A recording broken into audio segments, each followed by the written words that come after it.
Add आ रहा है क्या? हाँ, अरे ऐड तो स्किप कर दो। हेलो बच्चों, नमस्कार। तो मेरा नाम है रुपेश चौधरी और मैं आप सभी का यकीन 2.0 में बॉटनी की फर्स्ट क्लास पे स्वागत करता हूं। तो बच्चों, बहुत बड़ा दिन है। आज से हमारा बॉटनी स्टार्ट हो रहा है और आप पूरे जोश के साथ आए होंगे, पूरे डिसिप्लिन के साथ आए होंगे, पूरे ऑनेस्टी के साथ आए होंगे, पूरे डेडिकेशन के साथ आए होंगे और बहुत सारी इच्छा शक्ति के साथ आए होंगे। आप में से काफी सारे स्टूडेंट ऐसे होंगे जो पहली बार नीट का एग्जाम लिखेंगे। हो सकता है काफी ऐसे होंगे जिन्होंने अभी नीट का एग्जाम लिखा था बट उनका नीट का एग्जाम अनफॉर्चुनेटली खराब हो गया। तो हर तरह की पॉपुलेशन आपको इसके अंदर मिलने वाली है। तो क्लास को स्टार्ट करने से पहले मैं आपसे थोड़ी सी बातें करना चाहूंगा जो कि बहुत जरूरी है। बच्चों, हिम्मत नहीं हारना। अगर आपने इस बार नीट का एग्जाम लिखा, पेपर थोड़ा सा डिफिकल्ट आ गया या कोई पोर्शन आपका खराब हो गया या आप उतना अच्छा नहीं कर पाए या फिर आप पढ़ाई के लिए सीरियस नहीं थे, ठीक है, कोई भी कारण रहा हो इनमें से जिसकी वजह से आप उतना बेटर नीट के एग्जाम में नहीं कर पाए। कुछ इस तरह के स्टूडेंट्स हैं जो पहली बार नीट का एग्जाम लिखने वाले हैं। तो मैं यही कहूंगा कि जितने भी लोग आज इस क्लास को लगाने आए हैं या जितने भी लोग पीडब्ल्यू में यकीन 2.0 के साथ जुड़े हैं बच्चों, आप सभी को सबसे पहले ईश्वर का आशीर्वाद लेना चाहिए। आपने लिया होगा और अपने पेरेंट्स की जो आशीर्वाद है, अपने पेरेंट्स की जो ब्लेसिंग है वो भी आपने ली होगी, क्योंकि बिना आशीर्वाद के, बिना ब्लेसिंग के हम कोई भी जर्नी स्टार्ट नहीं कर सकते। ठीक। और अगर आपको ऐसा लगता है कि आपके साथ गलत हुआ है, आप बहुत निराश हैं, है ना, आपका सिलेक्शन नहीं हुआ, आप दुखी हैं, तो मैं कुछ चीजें आपके साथ शेयर करूंगा। आप जरा इस चीज को देखिए तो शायद कहीं ना कहीं आपको एनर्जी मिलेगी। आप ध्यान से देखिए। ये बच्चा है, मम्मी कोठी में काम करती हैं खाना बनाने के लिए। मतलब इनकी मम्मी किसी के घर में काम करती थी, तब जाके इनके घर में पैसा आता था और इस बच्चे ने कॉम्पिटिटिव एग्जाम निकाला। आप यहां पर देखिए, बच्चा समोसा तलता था जिसकी वजह से इनका घर चलता था और ये पढ़ाई करता था। इन्होंने कॉम्पिटिटिव एग्जाम निकाला। ये बच्चा कश्मीर का है जो लकड़ी का काम करता था, इन्होंने मेहनत की, इन्होंने कॉम्पिटिटिव एग्जाम निकाला। ये बच्चा देखिए मजदूरी करता था, पापा के साथ जाता था और देखिए इन्होंने यहां पर मेहनत की। इस बच्चे को देखिए, इनकी मम्मी भी दूसरे के यहां पे काम करती थी और इन सभी बच्चों ने आपका कॉम्पिटिटिव एग्जाम को निकाला है। तो अगर आपको ऐसा लगता है कि आपका दुख बहुत ज्यादा है या आपकी घर की आर्थिक स्थिति बहुत खराब है, ठीक है, आप बहुत ही दयनीय स्थिति के अंदर हैं, तो आप इनका स्ट्रगल को देखिए और जब आप इनको देखोगे तो आप अपना गम भूल जाओगे। दुनिया में कितना गम है, तेरा गम देखा तो मैं अपना गम भूल गया। तो आप इनका स्ट्रगल देखिए, आप इनका दर्द देखिए, आप इनकी जर्नी देखिए, ठीक है। कभी भी इन्होंने हार नहीं मानी और ये सब आज अपनी लाइफ में एक सक्सेसफुल मुकाम पर पहुंच चुके हैं। तो मैं आपसे यही कहना चाहूंगा कि इस जर्नी में एकदम सिंसियर रहिएगा, एकदम डिसिप्लिन में रहिएगा, आपको बहुत मजा आएगा। तो सबसे पहला सवाल का जवाब आप मेरे को चैट बॉक्स में लिख के देंगे, ठीक है। क्या आप इस जर्नी में एकदम डिसिप्लिन में रहेंगे? आप यस लिख के बताइए। डिसिप्लिन में रहेंगे, ऑनेस्ट रहेंगे, जैसे टीचर आपको गाइड करेगा पूरे साल आप उस तरीके से पढ़ाई करेंगे, जो भी आपको होमवर्क दिया जाएगा आप उसको कंप्लीट करेंगे, आपको जो भी क्वेश्चंस दिए जाएंगे आप उन क्वेश्चंस को कंप्लीट करेंगे, अपने टीचर की बात मानेंगे। तो इस जर्नी को हम लोग शुरू करेंगे आपके कमिटमेंट से। जल्दी से आप यस सर लिख दीजिए ताकि मुझे भी एक कॉन्फिडेंस मिले कि हां आप लोग आए हो, एक पॉजिटिव एनर्जी के साथ आए हो। जल्दी से यस सर लिख दीजिए, ठीक है। तो आप पूरी पॉजिटिव एनर्जी के साथ आए हो, बहुत बढ़िया, बहुत बढ़िया। ठीक। दूसरी चीज, अब मैं सबसे पहले आपसे डिस्कस करने वाला हूं कि हमें रोड मैप क्या होने वाला है, हम किस तरीके से बॉटनी को पढ़ने वाले हैं। ये सारी की सारी चीजें मैं आपके साथ डिस्कस करने वाला हूं। पहली चीज तो मैं ये आपके साथ डिस्कस करूंगा। दूसरी चीज मैं आपके साथ डिस्कस करूंगा कि आपको किन किन बातों का ध्यान रखना है। पहली चीज ये कि मैं किस तरीके से इस बैच में बॉटनी लेने वाला हूं। दूसरी चीज ये कि आपको किन बातों का ध्यान रखना है, ठीक है। तो सबसे पहले हम आपके साथ थोड़ा सा रोड मैप डिस्कस करने वाले हैं, ठीक है। सबसे पहले आपका रोड मैप क्या होगा वो हम डिस्कस करने वाले हैं। ठीक है, रोड मैप क्या होगा वो हम डिस्कस करने वाले हैं। तो पूरा का पूरा ध्यान से सुनिएगा, एकदम बेसिक से लेके चलेंगे किस तरीके से आपको पढ़ाया जाएगा। सबसे पहले आपको कोई भी चीज एकदम बेसिक से, बेसिक कॉन्सेप्ट से आपको स्टार्ट किया जाएगा। ठीक है, बेसिक कॉन्सेप्ट से आपको स्टार्ट किया जाएगा। ठीक है, आपको बेसिक कॉन्सेप्ट से स्टार्ट किया जाएगा। आपको क्लास के अंदर बेस्ट नोट्स प्रोवाइड कराए जाएंगे। ठीक, तीसरी चीज, हर चैप्टर में आपका जो इंट्रोडक्शन वाला पार्ट है, हर चैप्टर में आपका जो इंट्रोडक्शन वाला पार्ट है और आपका जो समरी है, उसको हम पूरा का पूरा क्वालिटी के साथ कंप्लीट करेंगे। ठीक, नेक्स्ट हम जो भी चीज पढ़ेंगे हम क्लास में ही आपकी पूरी की पूरी एनसीईआरटी रीड करेंगे। क्लास में ही पूरी की पूरी एनसीईआरटी रीड करेंगे और उस एनसीईआरटी पर बेस्ड, उस एनसीईआरटी पर जो बेस्ड क्वेश्चन होंगे वो हम सब के सब क्लास में डिस्कस करेंगे। तो हम एनसीईआरटी पढ़ेंगे, उसके ऊपर बेस्ड क्वेश्चन करेंगे, एनसीईआरटी पढ़ेंगे, उसके ऊपर बेस्ड क्वेश्चन करेंगे। ये सारे नए क्वेश्चंस हैं, ये मेरे लास्ट ईयर के क्वेश्चन नहीं है, ये सारे नए क्वेश्चंस हैं। ठीक है, एनसीईआरटी पढ़ेंगे, उसके ऊपर बेस्ड क्वेश्चन, एनसीईआरटी पढ़ेंगे, उसके ऊपर बेस्ड क्वेश्चन, एनसीईआरटी पढ़ेंगे, उसके ऊपर बेस्ड क्वेश्चन, एनसीईआरटी पढ़ेंगे, उसके ऊपर बेस्ड क्वेश्चन। ये सारे के सारे फ्रेश क्वेश्चन हैं। तो एनसीईआरटी रीड करेंगे और उसके ऊपर बेस्ड आपके क्वेश्चंस को क्लास में ही सॉल्व करेंगे। उसके बाद मैंने अभी आपको जो क्वेश्चंस दिखाए, मैंने अभी आपको जो क्वेश्चंस दिखाए हैं, इन क्वेश्चंस को मैं आपको लेक्चर खत्म होने के बाद पीडीएफ फॉर्म में भी दूंगा, पीडीएफ फॉर्म में भी दूंगा, ताकि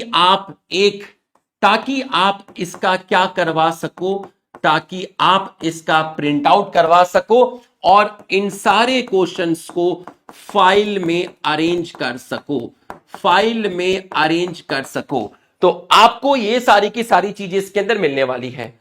उसके बाद उस लेक्चर के ऊपर बेस आपको हैंड रिटन नोट्स, आपको डेली बेसिस पर, शॉर्ट हैंड रिटन नोट्स आपको डेली बेसिस पर प्रोवाइड कराए जाएंगे, डेली बेसिस पर आपको प्रोवाइड कराए जाएंगे।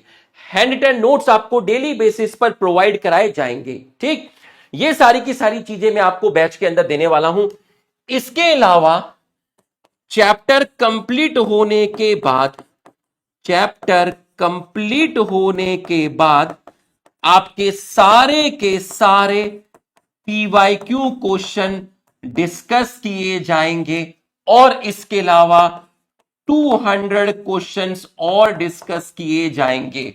और ये क्वेश्चंस भी मैं आपको सारे के सारे पीडीएफ फॉर्म में दूंगा, ताकि आप इन क्वेश्चंस को भी प्रिंट आउट करा सको, ताकि आप इन क्वेश्चंस को भी प्रिंट आउट करा सको। तो ये सारी की सारी चीजें हैं जो हम फॉलो करने वाले हैं। और सबसे इंपॉर्टेंट चीज, सबसे इंपॉर्टेंट चीज जिसकी वजह से आपका सिलेक्शन रुक सकता है, जिसकी वजह से आपका सिलेक्शन रुक सकता है, देखिए जरा ध्यान से आप देखिए। मैंने अभी आपको ध्यान से देखिएगा। ठीक है, ध्यान से देखिएगा, है ना, ध्यान से आप यहां पर देखिएगा। मैंने अभी आपको क्वेश्चंस दिखाए थे, अभी मैंने आपको क्वेश्चंस दिखाए थे एनसीईआरटी बेस्ड। ये देखिए, ये रहे वो एनसीईआरटी बेस्ड पीडीएफ फॉर्म में जो मैंने अभी आपको चैप्टर्स दिखाया, एनसीईआरटी दिखाया, एनसीईआरटी में नीचे क्वेश्चंस दिखाए, वो सारे क्वेश्चंस आपको पीडीएफ फॉर्म में मिलेंगे लेक्चर खत्म होने के बाद। लेक्चर खत्म होने के बाद आपको ये नोट्स में आपको पूरे के पूरे मिलेंगे। और सबसे इंपॉर्टेंट चीज जिसकी वजह से सिलेक्शन रुकता है, सबसे इंपॉर्टेंट चीज जिसकी वजह से सिलेक्शन रुक रहा है, जो आप नहीं कर रहे हो, जो आप नहीं कर रहे हो, जो आप नहीं कर रहे हो। बच्चों इस चीज को समझना, ये चीज क्या है, ध्यान से समझना, ये चीज क्या है, ठीक है, ध्यान से समझना, ठीक है। बच्चों पूरे साल लोग पढ़ते हैं, लेकिन बहुत सारे बच्चे होते हैं जो एग्जामिनेशन हॉल में डर जाते हैं, पेपर को देख के डर जाते हैं।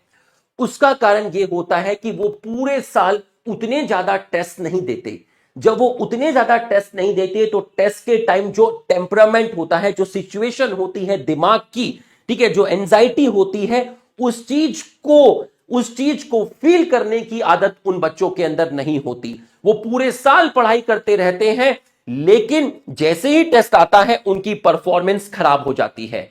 इसका मतलब यह हुआ कि वो कहीं ना कहीं उनको आता था और वो टेस्ट से डर जाते हैं, और जो चीज उनको आती थी वो भूल जाते हैं और वो गिव अप कर देते हैं। जिस पेपर में वो 550-600 नंबर ला सकते थे, उस पेपर में सिर्फ 200 नंबर लाते हैं। और जब घर पर आके उस पेपर को सॉल्व करते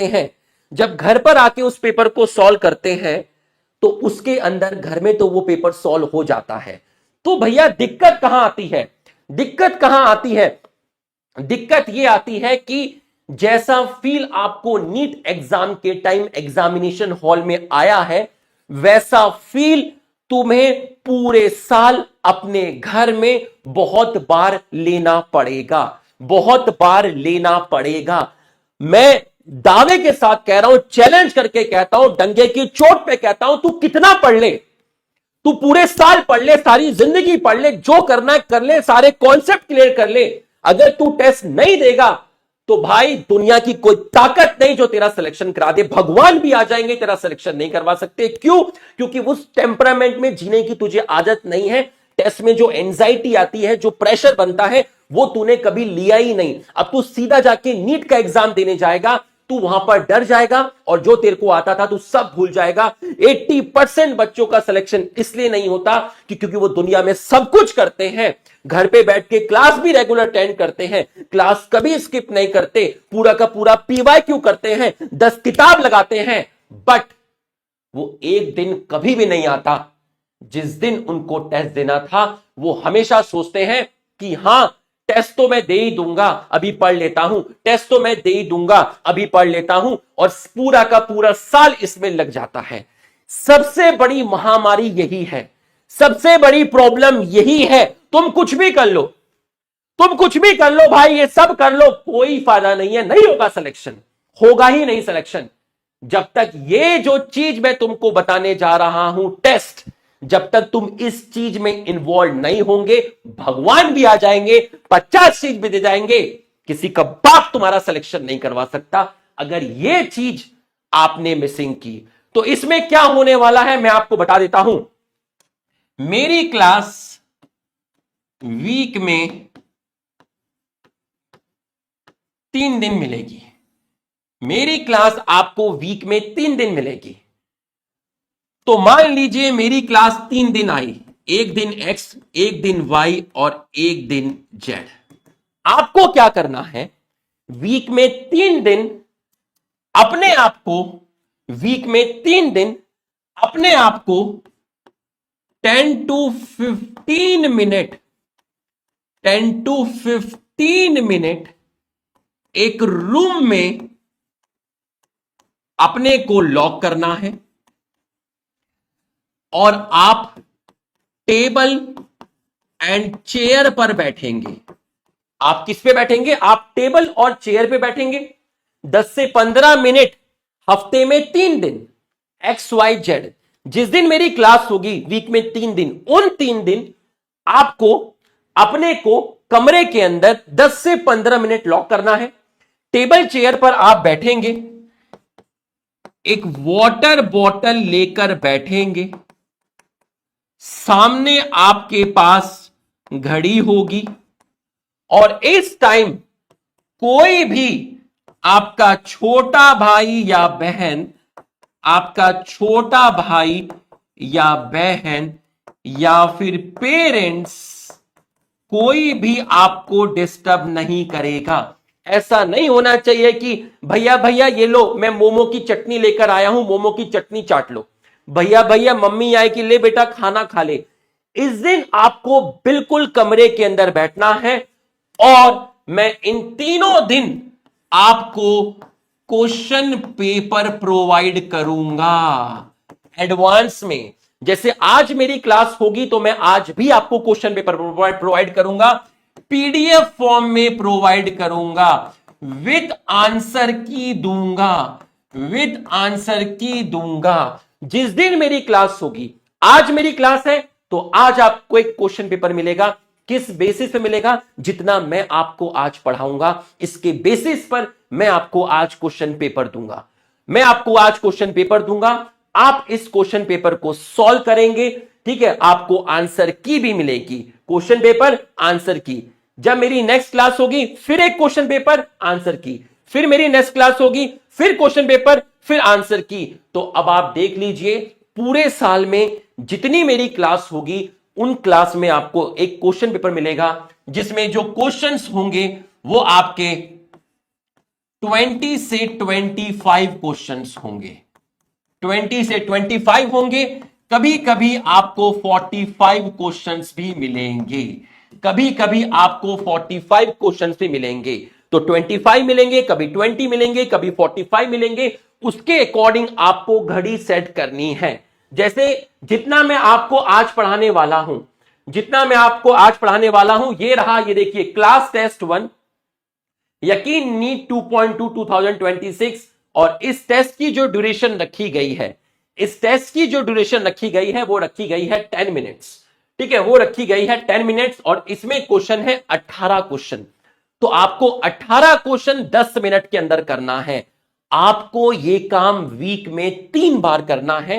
वीक में 3 बार मेरी आपको क्लास आएगी। आप जब वीक में 3 बार इस चीज को करोगे, 2 हफ्ते में 6 बार करोगे, 3 हफ्ते में 9 बार करोगे, 1 महीने में करीब 12 से 13 बार करोगे। आप सोचिए महीने में 13 टेस्ट आप इस तरीके से देंगे, पीडब्ल्यू आपका टेस्ट कंडक्ट करेगा, तो पूरे साल आप कितने सारे टेस्ट दे देंगे। और जब आप इतने सारे टेस्ट देंगे, जब आप इतने सारे टेस्ट देंगे, तो आप सोचिए आपको ये माहौल में बैठना पड़ेगा, तो आपके अंदर एक अलग कॉन्फिडेंस आएगा।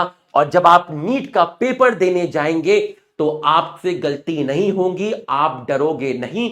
आप ऑलरेडी इतने सारे टेस्ट दे चुके होंगे, इतने सारे टेस्ट आप दे चुके होंगे, इतने सारे टेस्ट आप दे चुके होंगे।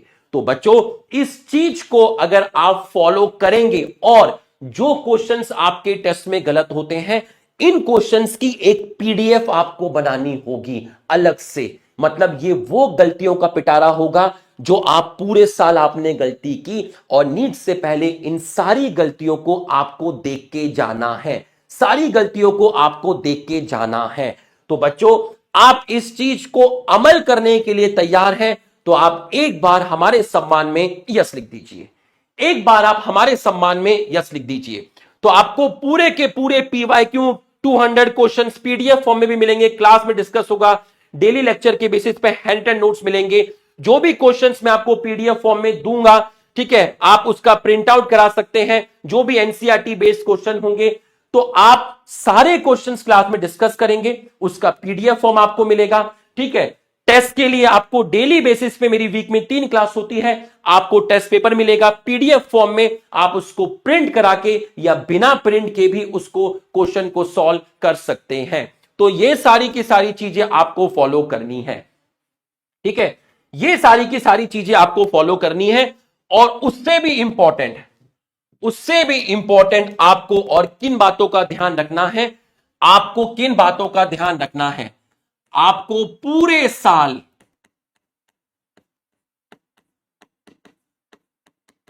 डिसिप्लिन में रहना है, ठीक है, अपने टीचर्स की बातों को फॉलो करना है, टीचर्स की बातों को फॉलो करना है, अपने लिए ईमानदार रहना है, ठीक है, अपने लिए ईमानदार रहना है, ऑनेस्टी।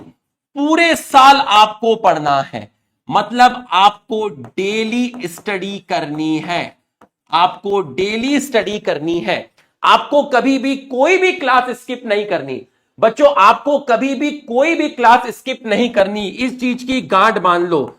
नो क्लास, आपको कभी भी कोई भी क्लास स्किप नहीं करनी, आपको कभी भी टेस्ट स्किप नहीं करना। और वीक में 3 टेस्ट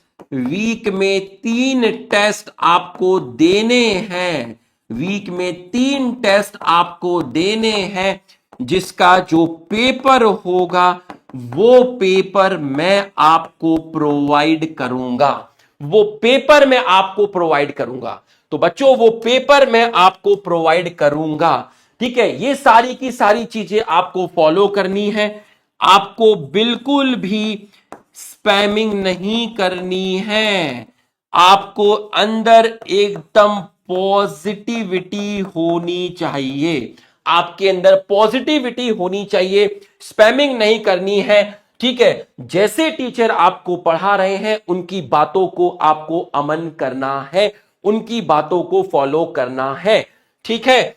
और कभी भी डिस्ट्रैक्ट नहीं होना है, कभी भी आपको डिस्ट्रैक्ट नहीं होना है, किसी भी रॉन्ग पाथवे में आपको नहीं जाना है। अगर किसी टेस्ट में मार्क्स कम आए, अगर किसी टेस्ट में मार्क्स कम आए तो आपको लो फील नहीं करना है। ये सारी की सारी चीजें आपको फॉलो करनी है, ये सारी की सारी चीजें आपको फॉलो करनी है। अगर आप तैयार हैं आज की क्लास को स्टार्ट करने के लिए, अगर आप तैयार हैं आज की क्लास को स्टार्ट करने के लिए, तो आप एक बार हमारे सम्मान में सभी लोग यस सर लिख दीजिए। एक बार आप हमारे सम्मान में सारे के सारे लोग यस सर लिख दीजिए। अगर आप तैयार हैं इन सारी बातों को फॉलो करने के लिए, तो आप एक बार हमारे सम्मान में यस सर लिख दीजिए, क्योंकि सम्मान जरूरी है, टीचर का सम्मान जरूरी है, सम्मान बने रहना चाहिए, सम्मान बने रहना चाहिए। एक बार आप यस लिख दीजिए, एक बार आप यस लिख दीजिए, जल्दी से एक बार आप यस लिख दीजिए। चलिए भाई यस आ गया है। अब ध्यान से बहुत तरीके से स्टार्ट होगा, पूरा बेसिक से पढ़ाऊंगा। क्या क्या पढ़ने वाले हैं आज? सबसे पहले क्या क्या पढ़ने वाले हैं? इंट्रोडक्शन पार्ट पढ़ेंगे, जो कि एनसीईआरटी में स्टार्टिंग में दिया हुआ है।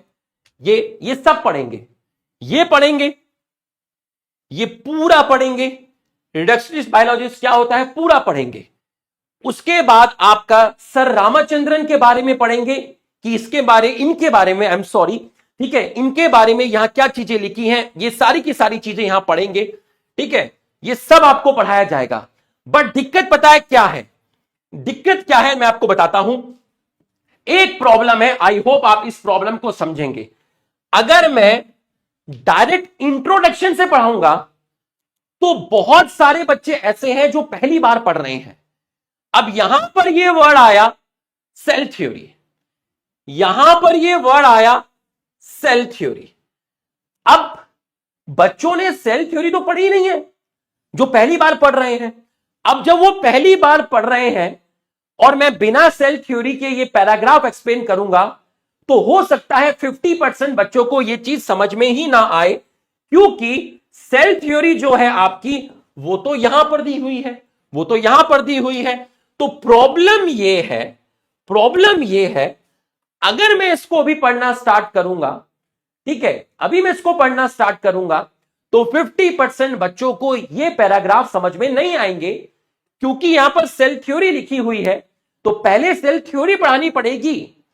तो मैं आपसे थोड़ा सा रिक्वेस्ट करना चाहूंगा, एक सपोर्ट लेना चाहूंगा आपसे, कि हम सबसे पहले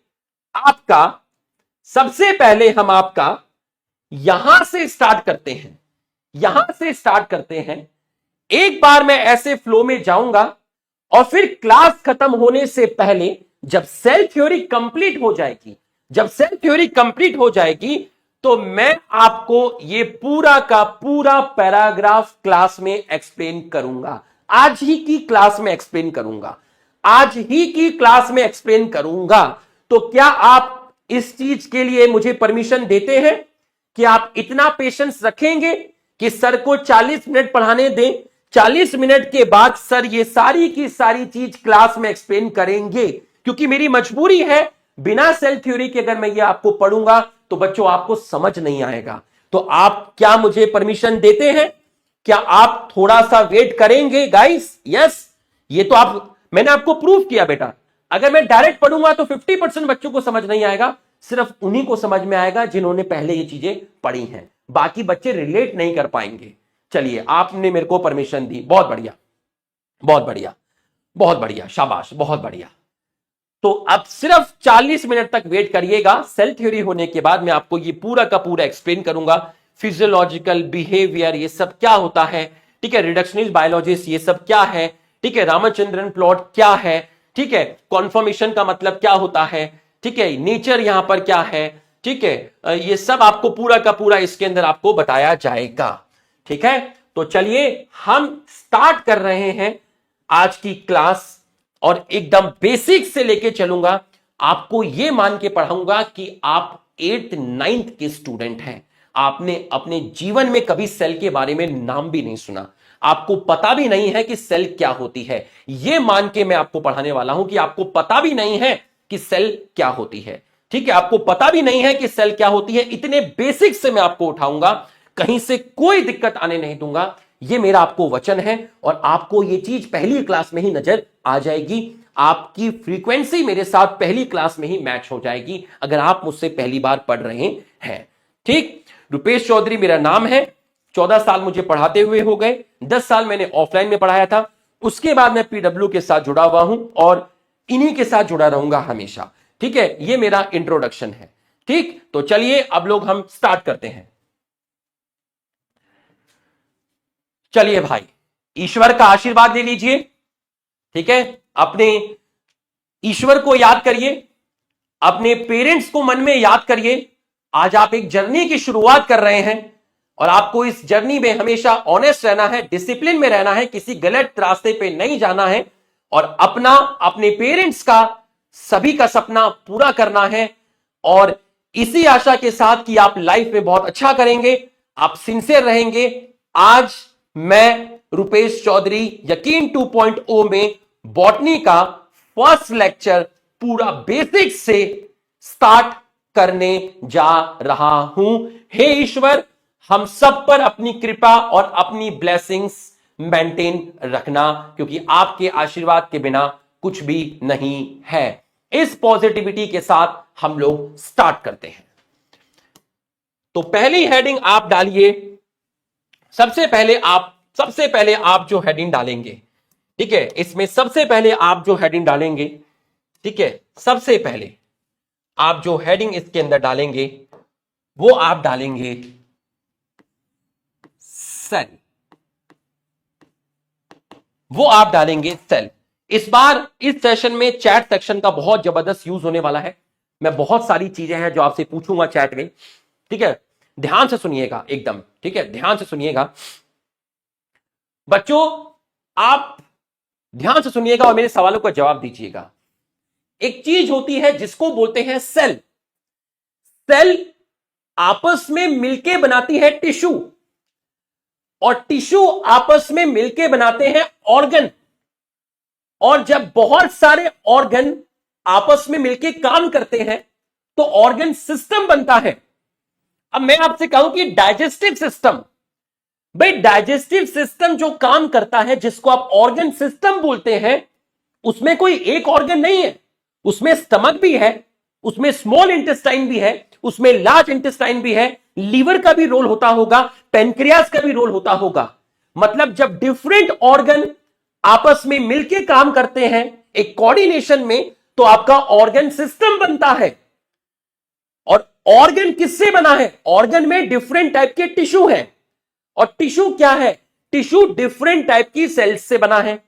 तो अगर मैं आपसे कहता हूं सबसे पहले क्या है? सेल। सेल से मिलकर क्या बना? टिश्यू। टिश्यू से मिलकर क्या बना? ऑर्गन। और बहुत सारे डिफरेंट ऑर्गन मिलकर काम कर रहे हैं तो आपका बना ऑर्गन सिस्टम, जिसका मैंने एग्जांपल दिया डाइजेस्टिव सिस्टम। तो मेरे शरीर में सेल भी है, टिश्यू भी है, ऑर्गन भी है, ऑर्गन सिस्टम भी है।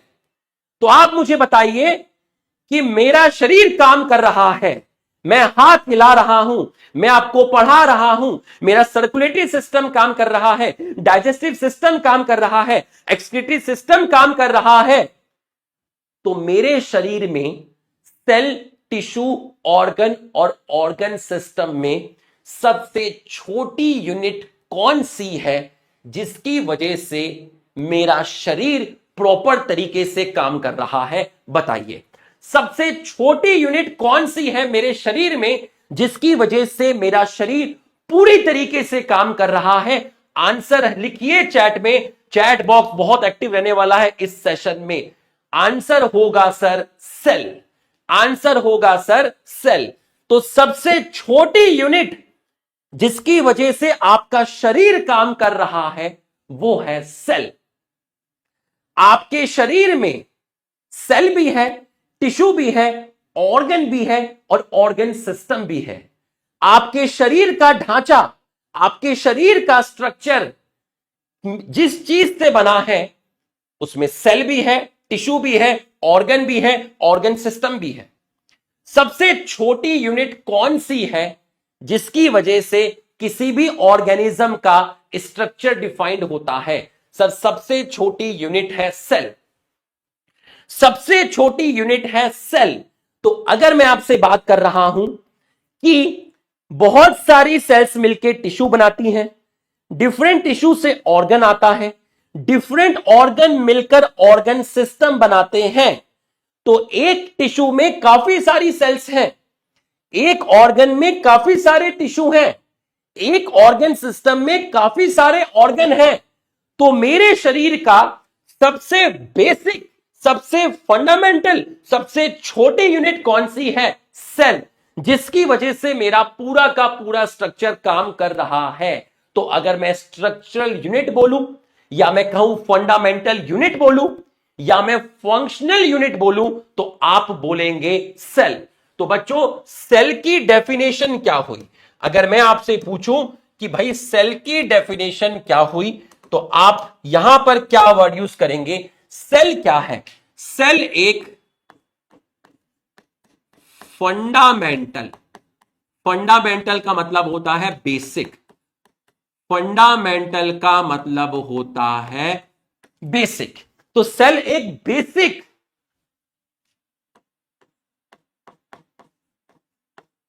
स्ट्रक्चरल और काम करने वाली फंक्शनल यूनिट है, किसके अंदर? इन all living organism, all living organism, सारे लिविंग ऑर्गेनिज्म में मेरा जो शरीर जिस सबसे छोटे यूनिट से बना है उसका नाम है सेल। भाई मेरे सेल, मेरे शरीर में सेल भी है, टिश्यू भी है, ऑर्गन भी है, ऑर्गन सिस्टम भी है। बट मेरे ऑर्गन सिस्टम जो काम कर रहे हैं किसकी वजह से कर रहे हैं? क्योंकि डिफरेंट ऑर्गन है। डिफरेंट ऑर्गन क्यों काम कर रहे हैं? क्योंकि वो टिश्यू से बने हैं। डिफरेंट टिश्यू क्यों काम कर रहे हैं? क्योंकि वो सेल से बने हैं। तो सबसे बेसिक यूनिट जो पूरे शरीर को चला रही है वो कौन है? सेल।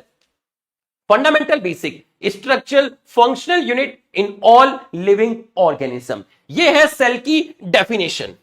उसके बाद नेक्स्ट हेडिंग आप डालेंगे डिस्कवरी। नेक्स्ट हेडिंग, अभी एनसीईआरटी मत खोलना, टॉपिक कंप्लीट होने के बाद पूरी एनसीईआरटी यहां पे दिखाऊंगा और एकदम दूध का दूध पानी का पानी लेके चलेंगे, ठीक है। उसके बाद है आपका डिस्कवरी। डिस्कवरी, सबसे पहले सेल किन्होंने डिस्कवर की? सबसे पहले सेल डिस्कवर की, अगर कोई आपसे पूछे कि सबसे पहले आपकी जो सेल है वो किसने डिस्कवर की? फर्स्ट डिस्कवर्ड, सेल को सबसे पहले किसने डिस्कवर किया? तो सेल को सबसे पहले डिस्कवर किया एक साहब ने, जिन साहब का नाम है रॉबर्ट हुक। जिन साहब का नाम है रॉबर्ट हुक, इन साहब का नाम है रॉबर्ट हुक। जो सेल इन्होंने देखी थी उस सेल का नाम क्या है? जो सेल इन्होंने देखी थी उस सेल का नाम है कॉर्क। कॉर्क मतलब ये एक प्लांट सेल है। कॉर्क मतलब ये एक प्लांट सेल है, ठीक है। कॉर्क मतलब ये एक प्लांट सेल है, ठीक है। कॉर्क मतलब ये एक प्लांट सेल है, ठीक। लेकिन सर ये जो सेल देखी गई थी ये लिविंग नहीं थी, ये सेल थी डेड। ये सेल थी डेड। डेड क्यों थी? क्योंकि सर इसके अंदर प्रोटोप्लाज्म एब्सेंट था। इसके अंदर प्रोटोप्लाज्म एब्सेंट था। अब आपके दिमाग में क्या आया कि सर प्रोटोप्लाज्म क्या होता है? पहली सेल जो डिस्कवर की गई रॉबर्ट हुक के द्वारा, सेल का नाम था कॉर्क। कॉर्क एक तरह की प्लांट की सेल है। आप किसी पेड़ का स्टेम देखते हैं, बाहर आपको स्टेम की खाल दिखती है ब्राउन कलर की। आप चाकू लाइए और उसको बाहर से कट कर लीजिए। आप जाइए, अभी मत जाइएगा, अभी तो आप क्लास में बैठिएगा। आप पेड़ के पास जाइए, पेड़ का स्टेम आपको दिख रहा है, चाकू से बाहर का जो स्टेम है थोड़ा सा छील लीजिए। वो जो कट करके आप लाएंगे उसमें आप उसको कॉर्क बोलेंगे। इसको मैं एनाटॉमी की डेफिनेशन में भी समझा सकता हूं, लेकिन अभी उसकी जरूरत नहीं है। उसको आप बोलेंगे कॉर्क। इसमें प्रोटोप्लाज्म एब्सेंट था। अब अगला सवाल आया कि प्रोटोप्लाज्म क्या होता है। अगला सवाल आया कि प्रोटोप्लाज्म क्या होता है। ध्यान से देखिएगा, प्रोटोप्लाज्म क्या होता है। सेल के अंदर न्यूक्लियस होता है, बिल्कुल होता है। सेल के अंदर साइटोप्लाज्म होता है, बिल्कुल होता है। तो सेल के अंदर न्यूक्लियस प्लस साइटोप्लाज्म, इन दोनों को मिलाकर बोलते हैं प्रोटोप्लाज्म। एक सेल है, सेल में न्यूक्लियस भी है, सेल के अंदर साइटोप्लाज्म भी है। भाई सेल में न्यूक्लियस भी है, सेल के अंदर साइटोप्लाज्म भी है। तो सेल के अंदर न्यूक्लियस भी है, और हां ईयर की जरूरत नहीं है हमें, 1665। सेल के अंदर न्यूक्लियस भी है और सेल के अंदर साइटोप्लाज्म भी है। तो nucleus plus cytoplasm is equal to protoplasm. Nucleus plus cytoplasm is equal to protoplasm, is equal to protoplasm. अब आप मुझे बताइए, अगर मैं यहां पर सेल मेम्ब्रेन भी जोड़ दूं, मतलब अगर मैं आपसे कहूं nucleus plus cytoplasm plus cell membrane, तीन चीजों को जोड़ दूं, तीन चीजों को जोड़ दूं, nucleus plus cytoplasm plus cell membrane, तो आपका क्या बनेगा बताइए? आपका बनेगा प्रोटोप्लास्ट। आपका बनेगा प्रोटोप्लास्ट। तो आप मुझे बताइए प्रोटोप्लास्ट में क्या चीज एब्सेंट है? प्रोटोप्लास्ट में क्या चीज एब्सेंट है? प्रोटोप्लास्ट में क्या चीज एब्सेंट है? चैट बॉक्स में लिखकर बताइए।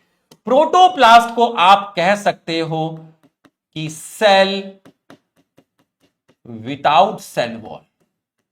Cell without cell wall. एक सेल से सेल वॉल को हटा दो, एक सेल से सेल वॉल को हटा दो, तो जो चीज आपकी है उसको प्रोटोप्लास्ट बोलते हैं। प्रोटोप्लास्ट से सेल मेम्ब्रेन को हटा दो तो जो चीज है उसको प्रोटोप्लाज्म बोलते हैं। तो भैया सेल के अंदर न्यूक्लियस और साइटोप्लाज्म को मिलाकर क्या बोला? प्रोटोप्लास्ट। अब इसके साथ सेल मेम्ब्रेन भी अटैच कर दो, nucleus plus cytoplasm cell membrane, क्या बना? प्रोटोप्लास्ट। इसका मतलब क्या चीज नहीं है? सेल वॉल नहीं है। तो cell without cell wall, cell without cell wall is called protoplast. तो प्रोटोप्लास्ट में सेल मेम्ब्रेन होगी, साइटोप्लाज्म होगा और न्यूक्लियस होगा। ठीक बच्चों, यहां तक कोई डाउट नहीं है तो एक बार सभी लोग यस सर लिख दीजिए। यहां तक कोई डाउट नहीं है तो आप सभी लोग एक बार हमारे सम्मान में यस लिख दीजिए। ताकि मैं पढ़ाई को आगे बढ़ा सकूं। जल्दी से, अगर यहां तक कोई भी डाउट नहीं है तो आप एक बार सभी लोग हमारे सम्मान में यस लिख दीजिए। अगर यहां तक कोई भी डाउट नहीं है तो आप एक बार सभी लोग हमारे सम्मान में यस लिख दीजिए। जल्दी से यस लिख दीजिए। चलिए, यस आ गया है। अब तो पहली जो सेल डिस्कवर की गई थी रॉबर्ट हुक के द्वारा, उस सेल का नाम था कॉर्क। कॉर्क एक डेड सेल होती है क्योंकि उसके अंदर प्रोटोप्लाज्म नहीं मिलता, मतलब उसमें न्यूक्लियस नहीं मिलता, उसके अंदर साइटोप्लाज्म नहीं मिलता। दूसरा पॉइंट, अगर मैं आपसे कहूं कि फर्स्ट लिविंग सेल किन्होंने डिस्कवर करी, अगर मैं आपसे बोलूं कि फर्स्ट लिविंग सेल किन्होंने डिस्कवर करी, तो आप बोलोगे एंटोन वॉन ल्यूविन हुक। और इन्होंने जो सेल डिस्कवर की, इन्होंने काफी सारी चीजें डिस्कवर की थी, उसमें आप याद रखिएगा बैक्टीरिया।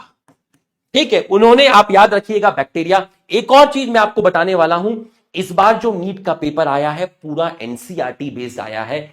एक भी क्वेश्चन एनसीईआरटी के बाहर नहीं आया, पूरा का पूरा एनसीईआरटी बेस्ड आया है।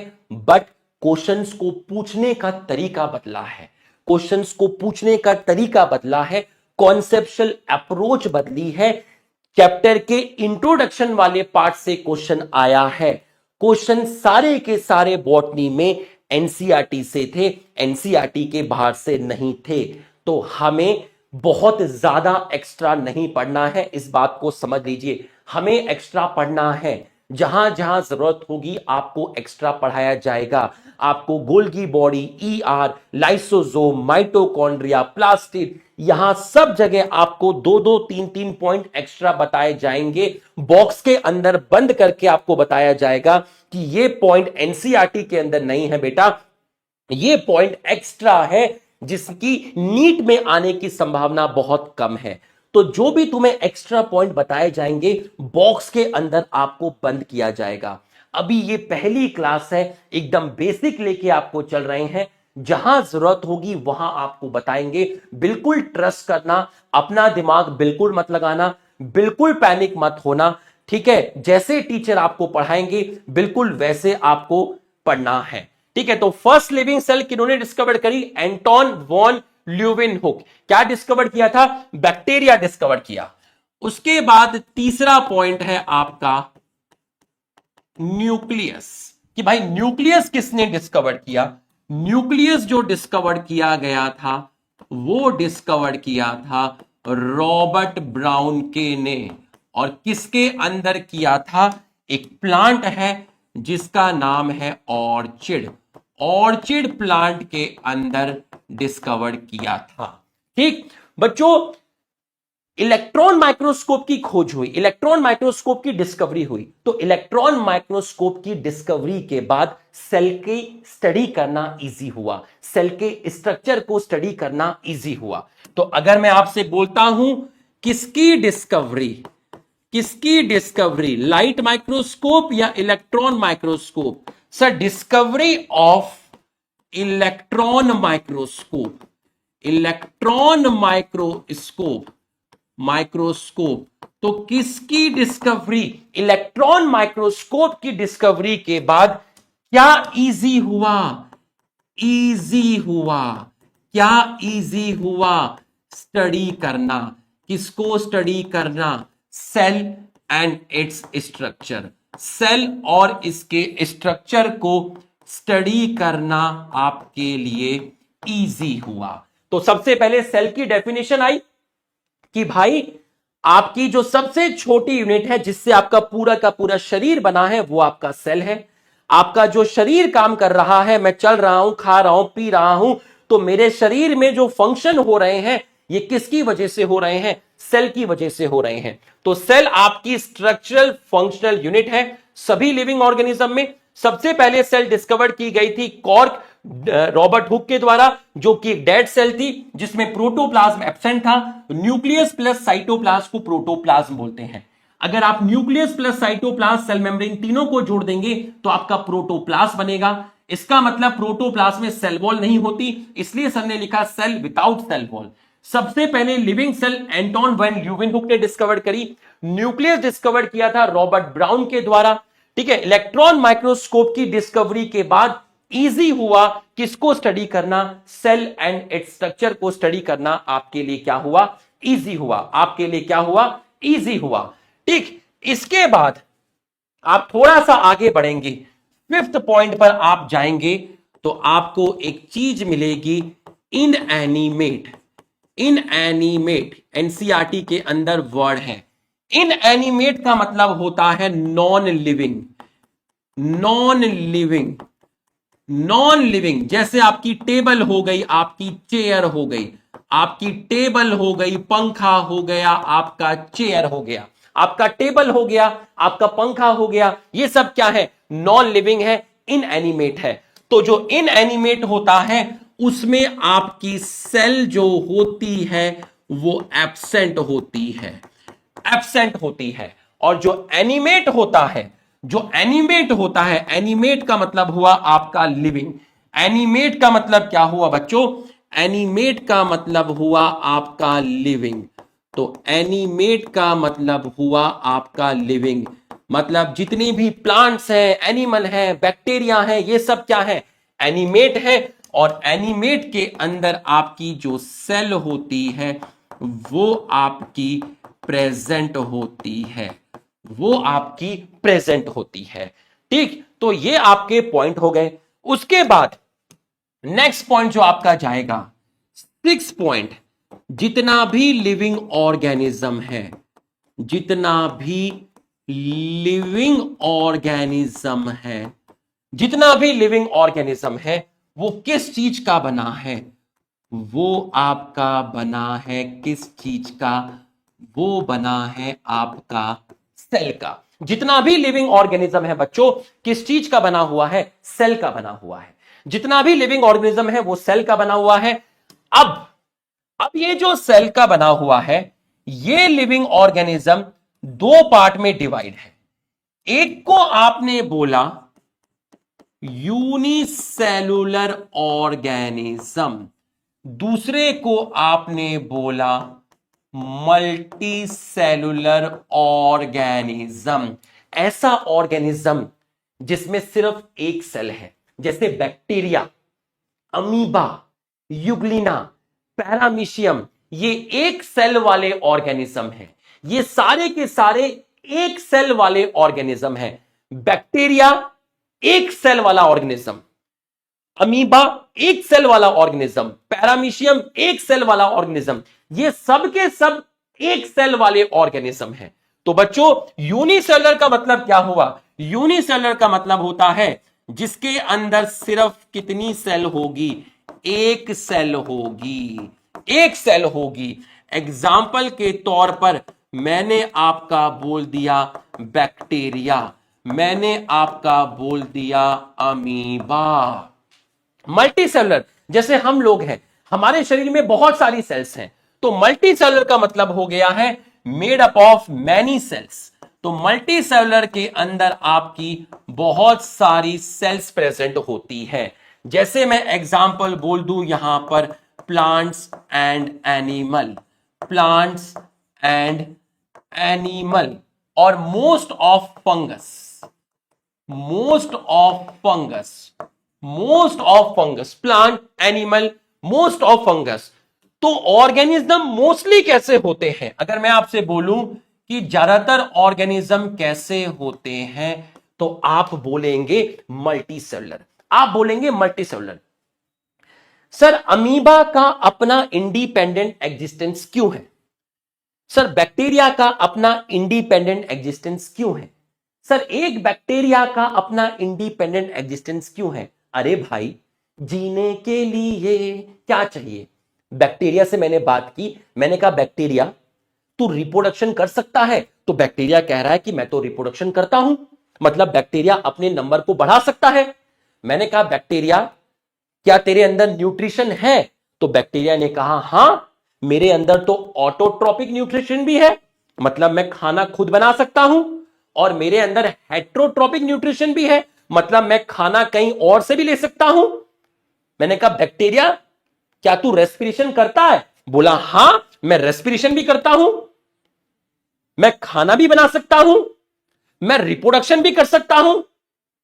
अरे भाई, बैक्टीरिया रिप्रोडक्शन कर रहा है, अपने नंबर को बढ़ा रहा है, और बैक्टीरिया को क्या लगेगी? भूख लगेगी।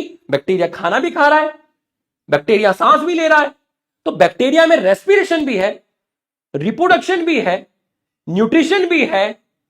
तो भाई बैक्टीरिया का अपना इंडिपेंडेंट एग्जिस्टेंस होगा या नहीं होगा? यस और नो लिख के बताइए। बैक्टीरिया का अपना इंडिपेंडेंट एग्जिस्टेंस होगा या नहीं होगा? यूनिसेलुलर ऑर्गेनिज्म का इंडिपेंडेंट एग्जिस्टेंस है। यूनिसेलुलर ऑर्गेनिज्म का अपना इंडिपेंडेंट एग्जिस्टेंस है। एक सेल वाला ऑर्गेनिज्म भी रह सकता है, एक सेल वाले ऑर्गेनिज्म का भी इंडिपेंडेंट एग्जिस्टेंस है, एक सेल वाले ऑर्गेनिज्म का भी इंडिपेंडेंट एग्जिस्टेंस है। क्यों? क्योंकि जो भी एसेंशियल फंक्शन है लाइफ के, रिप्रोडक्शन, रेस्पिरेशन, न्यूट्रिशन, वो परफॉर्म कर सकता है। तो यूनिसेलुलर ऑर्गेनिज्म का अगर मैं आपसे कहता हूं कि इनका इंडिपेंडेंट एग्जिस्टेंस है, इनका इंडिपेंडेंट एग्जिस्टेंस है। क्यों है? Because because because they can perform, because they can perform essential function of life. इनके अंदर न्यूट्रिशन भी है, इनके अंदर रिप्रोडक्शन भी है, इनके अंदर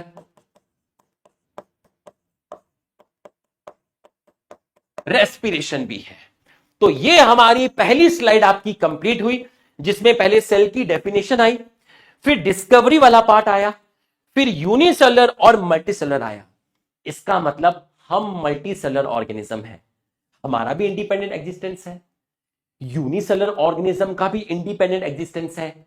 but anything less than cell, anything less than single cell, एक सेल, अब ऐसे थोड़ा होता है कि सर ये एक ऑर्गेनिज्म है, बेटा कितनी सेल वाला है? सर आधी सेल वाला है। सर 1/4 सेल है। भाई आधा सेल, 1/4, ये सब थोड़ी ना कुछ होता है। या तो मल्टी सेलर मिलेगा या एक सेल वाला मिलेगा। इसका भी इंडिपेंडेंट एग्जिस्टेंस है, इसका भी इंडिपेंडेंट एग्जिस्टेंस है, दोनों का इंडिपेंडेंट एग्जिस्टेंस है।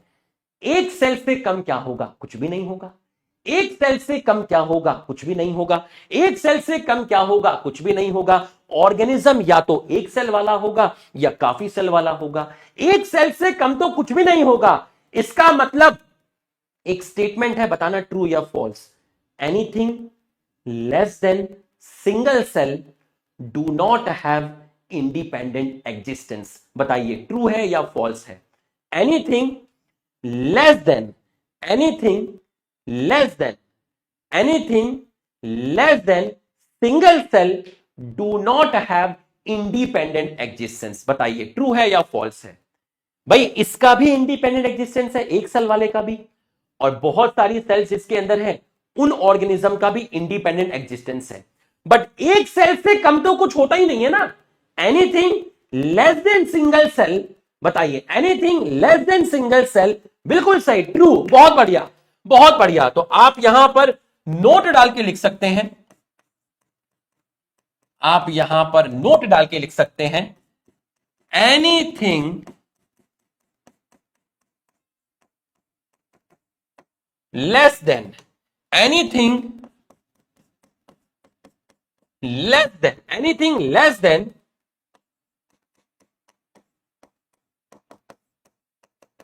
Single cell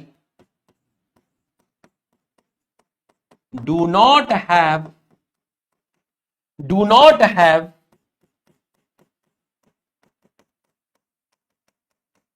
independent existence,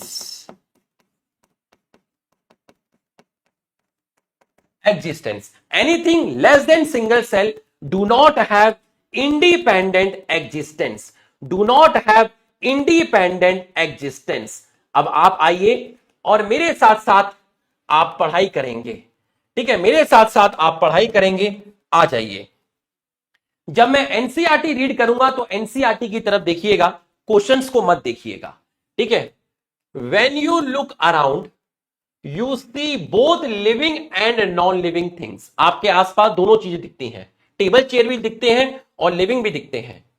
you must have wandered, ठीक है, वंडर्ड का मतलब है सरप्राइज, और आप अपने आप से पूछते होंगे कि ऐसी क्या चीज है जो बनाती है किसी ऑर्गेनिज्म को लिविंग, और ऐसी क्या चीज है जो इनएनिमेट थिंग, इनएनिमेट का मतलब ऐसी क्या चीज है जो नॉन लिविंग के पास नहीं है बट लिविंग के पास है।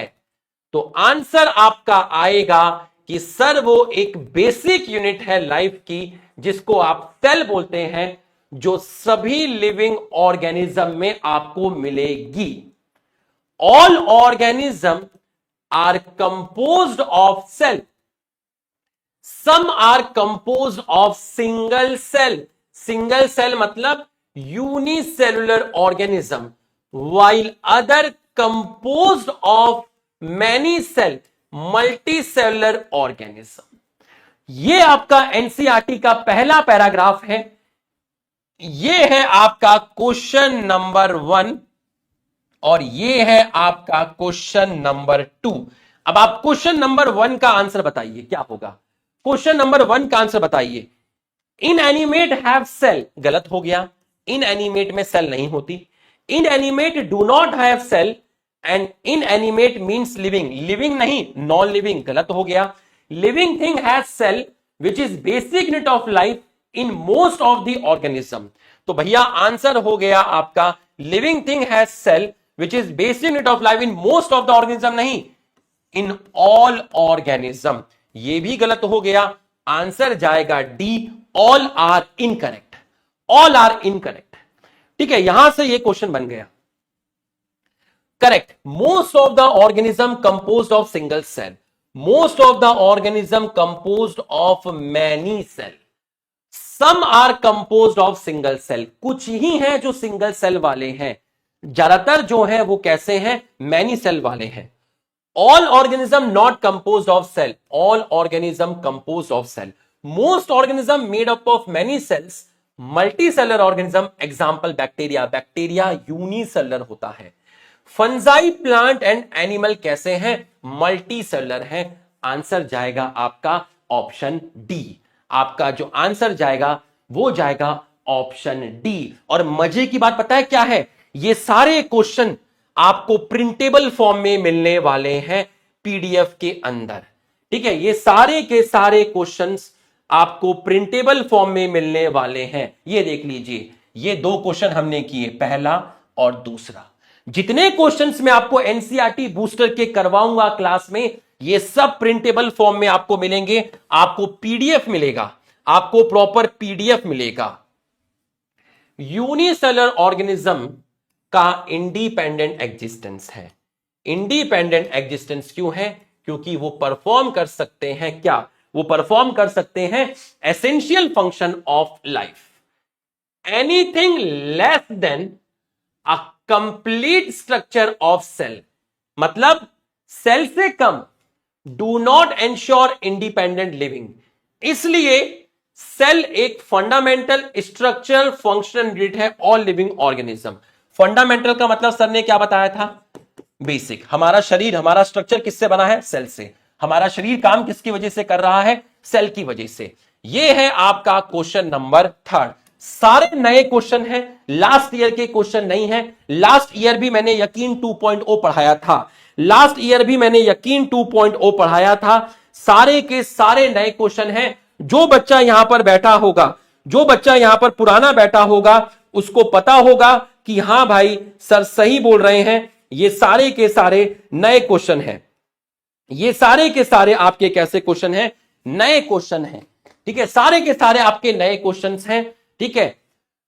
How many statements are correct, unicellular organism have dependent existence, dependent नहीं, independent existence. Unicellular organism can not perform essential function of life, can perform essential function of life. Cell is fundamental but not structural unit but also structural unit. Cell is fundamental unit in all living organism. तो आपका एक statement सही है, answer जाएगा option B, answer जाएगा option B. Anything less than complete structure of cell doesn't ensure independent living. Reason क्या दिया है, cell is fundamental structural and functional unit of most living organism. Most नहीं आना चाहिए था, यहां आना चाहिए था ऑल लिविंग ऑर्गेनिज्म। तो इसका मतलब एसर्शन सही है, रीजन आपका फॉल्स है, रीजन आपका फॉल्स है। एसर्शन सही है, रीजन आपका क्या है, फॉल्स है। आ जाओ question number 5, question number 6। Anton van Leeuwenhoek first saw and described living cell. Robert Brown discovered the nucleus, the invention of microscope and improvement। कौन सा माइक्रोस्कोप, इलेक्ट्रॉन माइक्रोस्कोप, जिसकी वजह से सारा का सारा जो स्ट्रक्चर है वो स्टडी करना आपके लिए इजी हुआ। Anton van Leeuwenhoek first saw and describe dead cell, dead नहीं, living cell. Brown discover nucleus, BRAWN नहीं, ब्राउन अलग साइंटिस्ट है, ये डिफरेंट साइंटिस्ट है। आपको ए नहीं चाहिए, आपको ओ चाहिए, ये भी गलत हो गया। Invention of light microscope, light नहीं, इलेक्ट्रॉन माइक्रोस्कोप। इसका मतलब सब का सब आपका क्या हो गया है, इनकरेक्ट हो गया है। Robert Hooke discover living cell, living नहीं, डेड सेल।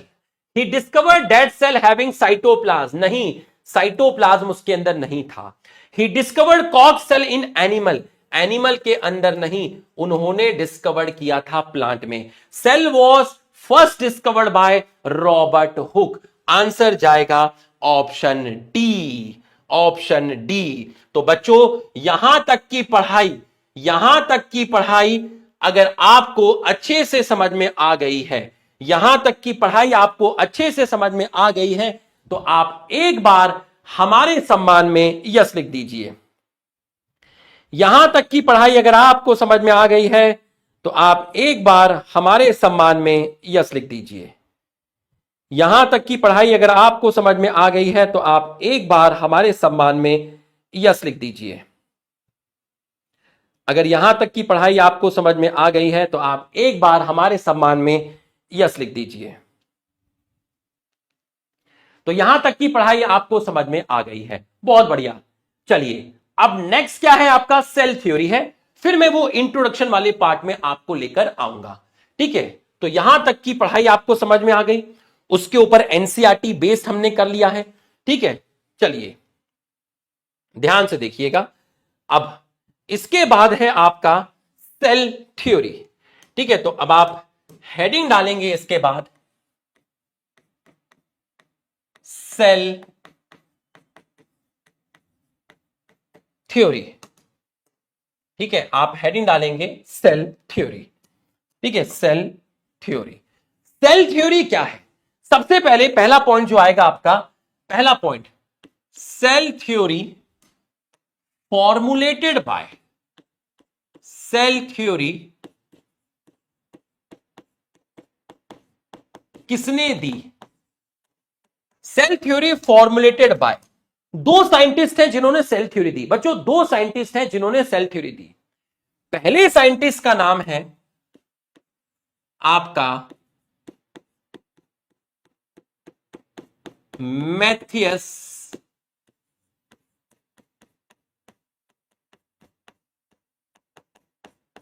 स्केलेटन। तो पहले साइंटिस्ट का जो नाम है वो है आपका मैथियस स्केलेटन। पहले साइंटिस्ट का नाम है मैथियस स्केलेटन, ठीक है, मैथियस स्केलेटन। इनका ईयर आप याद रखेंगे 1838। ये आपके जर्मन बॉटनिस्ट हैं, ये आपके क्या हैं, जर्मन बॉटनिस्ट है। न्यू एनसीईआरटी आपको फॉलो करनी है बच्चों, न्यू एनसीईआरटी आपको फॉलो करनी है, ठीक है। 1838 ये आपके क्या है, जर्मन बॉटनिस्ट है। इन्होंने क्या किया, इन्होंने क्या किया, इन्होंने स्टडी किया, ठीक है। इन्होंने स्टडी किया, क्या स्टडी किया, इन्होंने डिफरेंट टाइप के जो प्लांट्स थे उनको स्टडी किया, डिफरेंट टाइप के जो प्लांट्स थे उनको स्टडी किया। और इन्होंने क्या बोला, जर्मन बॉटनिस्ट, इन्होंने स्टडी किया डिफरेंट टाइप के प्लांट्स और इन्होंने बोला all plants composed of, all plants composed of, जितने भी प्लांट्स होते हैं, जितने भी प्लांट्स होते हैं वो किसके बने हैं, वो बने हैं सेल्स के। और सेल्स आपस में मिलकर बना लेता है टिश्यू। तो जितने भी प्लांट्स होते हैं वो किसके बने हुए हैं, वो बने हुए सेल्स के। विच फॉर्म, और सेल्स आपका मिलके बना लेता है क्या, विच फॉर्म टिश्यू। तो 1838 में जर्मन बॉटनिस्ट जिनका नाम था मैथियस कैलेडन, जिन्होंने डिफरेंट टाइप के प्लांट्स पे स्टडी किया और इन्होंने बताया कि जितने भी प्लांट्स होते हैं वो किसके बने हुए हैं, वो सेल के बने हुए हैं। और सेल्स आपस में मिलकर क्या बना लेती है, टिश्यू बना लेती है, ठीक है। दूसरे साइंटिस्ट जो थे आपके,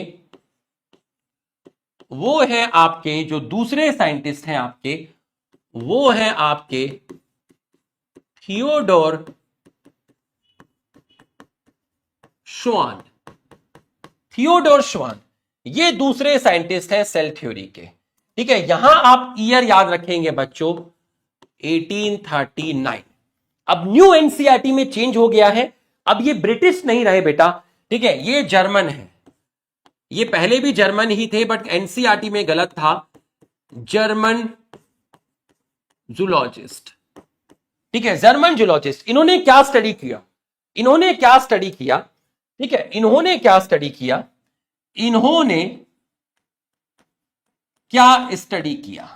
तो सबसे पहले इन्होंने स्टडी किया आपका, इन्होंने स्टडी किया आपका एनिमल्स। इन्होंने क्या स्टडी किया, एनिमल्स। और इन्होंने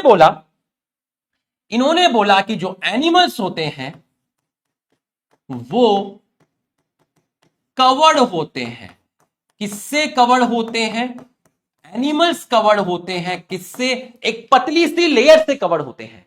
बच्चों एनिमल किससे कवर्ड होते हैं, एनिमल एक पतली लेयर से कवर्ड होते हैं और उस पतली लेयर को आप बोलते हैं, उस पतली लेयर को आप बोलते हैं plasma membrane.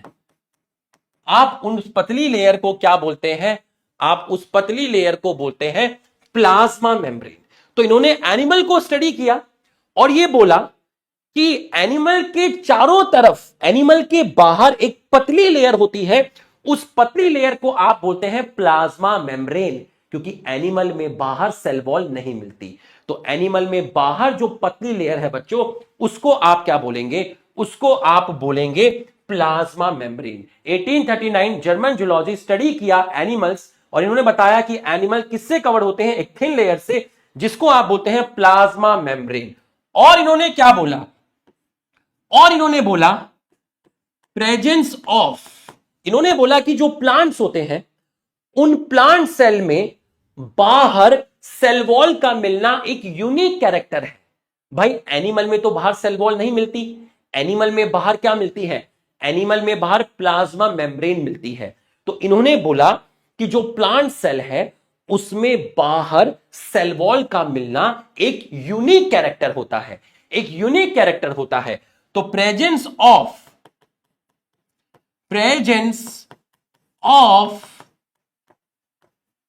Cell wall, presence of cell wall क्या है, एक यूनिक कैरेक्टर है, एक यूनिक कैरेक्टर है। सेल वॉल का मिलना एक यूनिक कैरेक्टर है बच्चों, सेल वॉल का मिलना एक यूनिक कैरेक्टर है। किसके अंदर? प्लांट सेल के अंदर।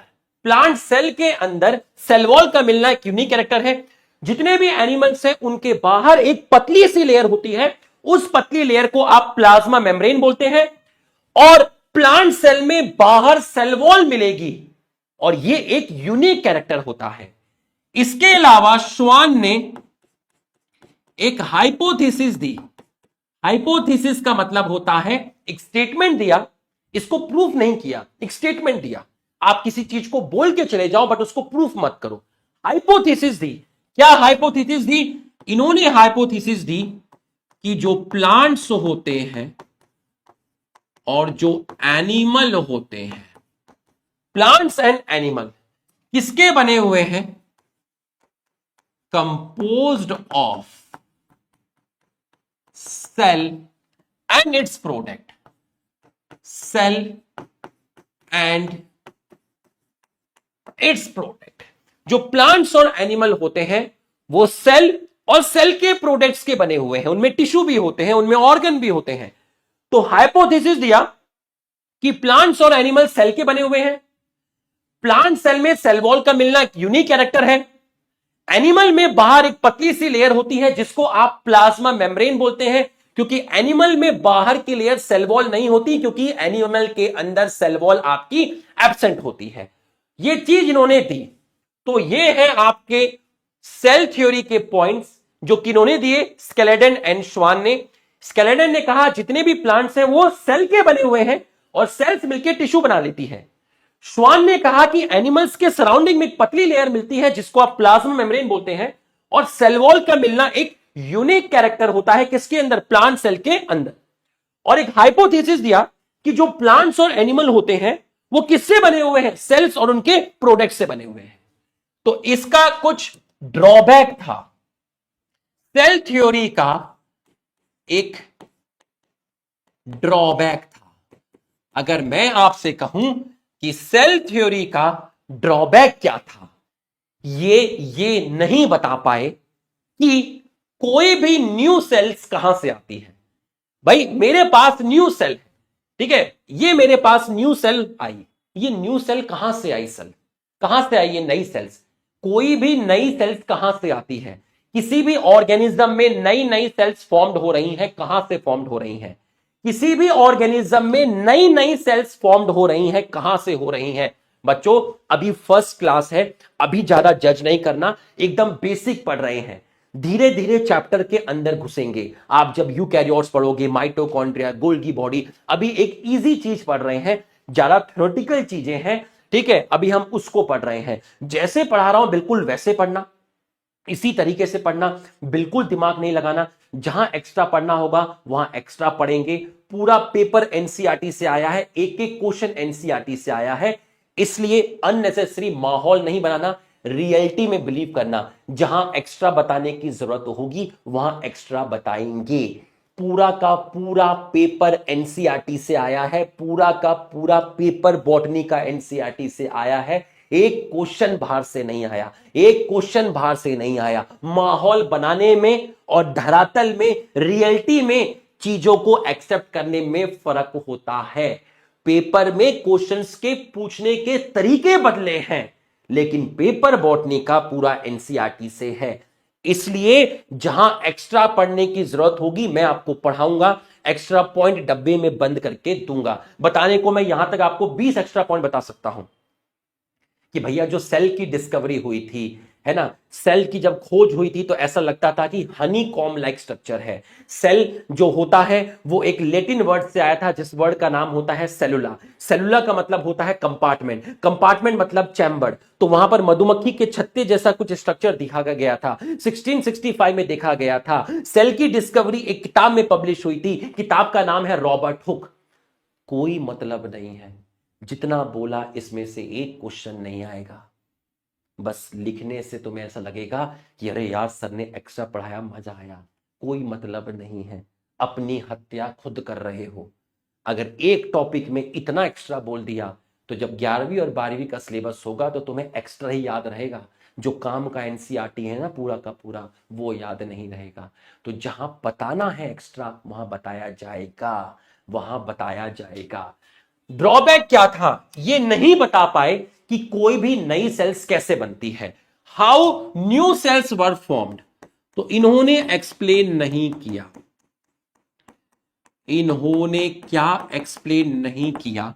इन्होंने एक्सप्लेन नहीं किया। क्या एक्सप्लेन नहीं किया? हाउ न्यू सेल्स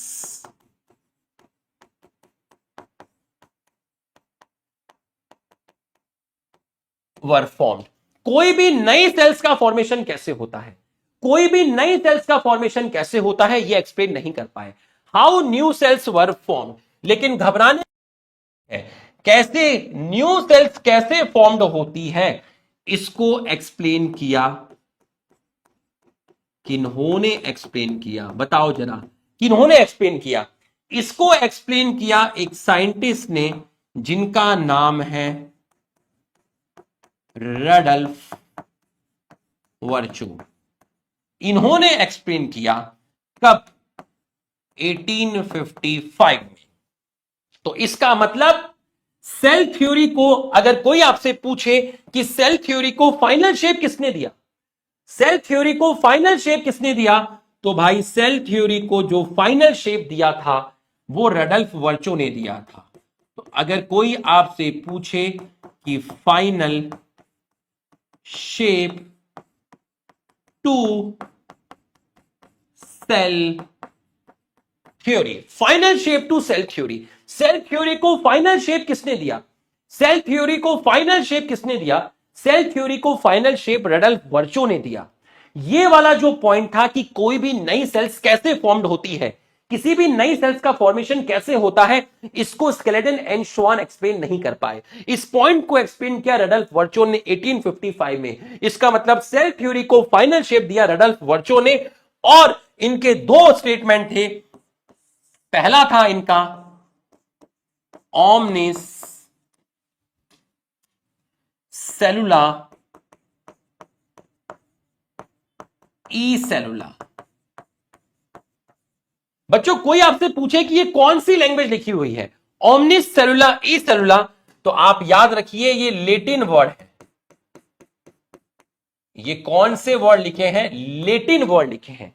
इसका मतलब यह होता है कि कोई भी न्यू सेल, कोई भी न्यू सेल, देखिए ये है आपकी ओल्ड सेल, और ओल्ड सेल के डिवीजन की वजह से आपकी न्यू सेल्स फॉर्म्ड हुई। इसका मतलब ये जो है आपकी, ये कौन सी सेल है? ये ओल्ड सेल है। मतलब ये आपकी प्री एग्जिस्टिंग सेल है, प्री एग्जिस्टिंग सेल है। और ये जो दो आपकी बनी है, ये आपकी क्या है? न्यू सेल है। तो जो प्री एग्जिस्टिंग सेल्स है, जो पहले से एग्जिस्ट करती है, उसके अंदर आपका डिवीजन होता है। ओल्ड सेल में आपका डिवीजन होगा, ओल्ड सेल में आपका डिवीजन होगा, तब जाकर आपकी नई सेल्स फॉर्म्ड होगी। तो किसी भी नई सेल्स का फॉर्मेशन पहले से जो सेल एग्जिस्ट करती है उसके डिवीजन की वजह से होता है। किसी भी न्यू सेल्स का फॉर्मेशन जो पहले से सेल एग्जिस्ट करती है उसके डिवीजन की वजह से होता है। तो इसका आप क्या लिखेंगे? इसका मतलब यह हुआ कि न्यू सेल्स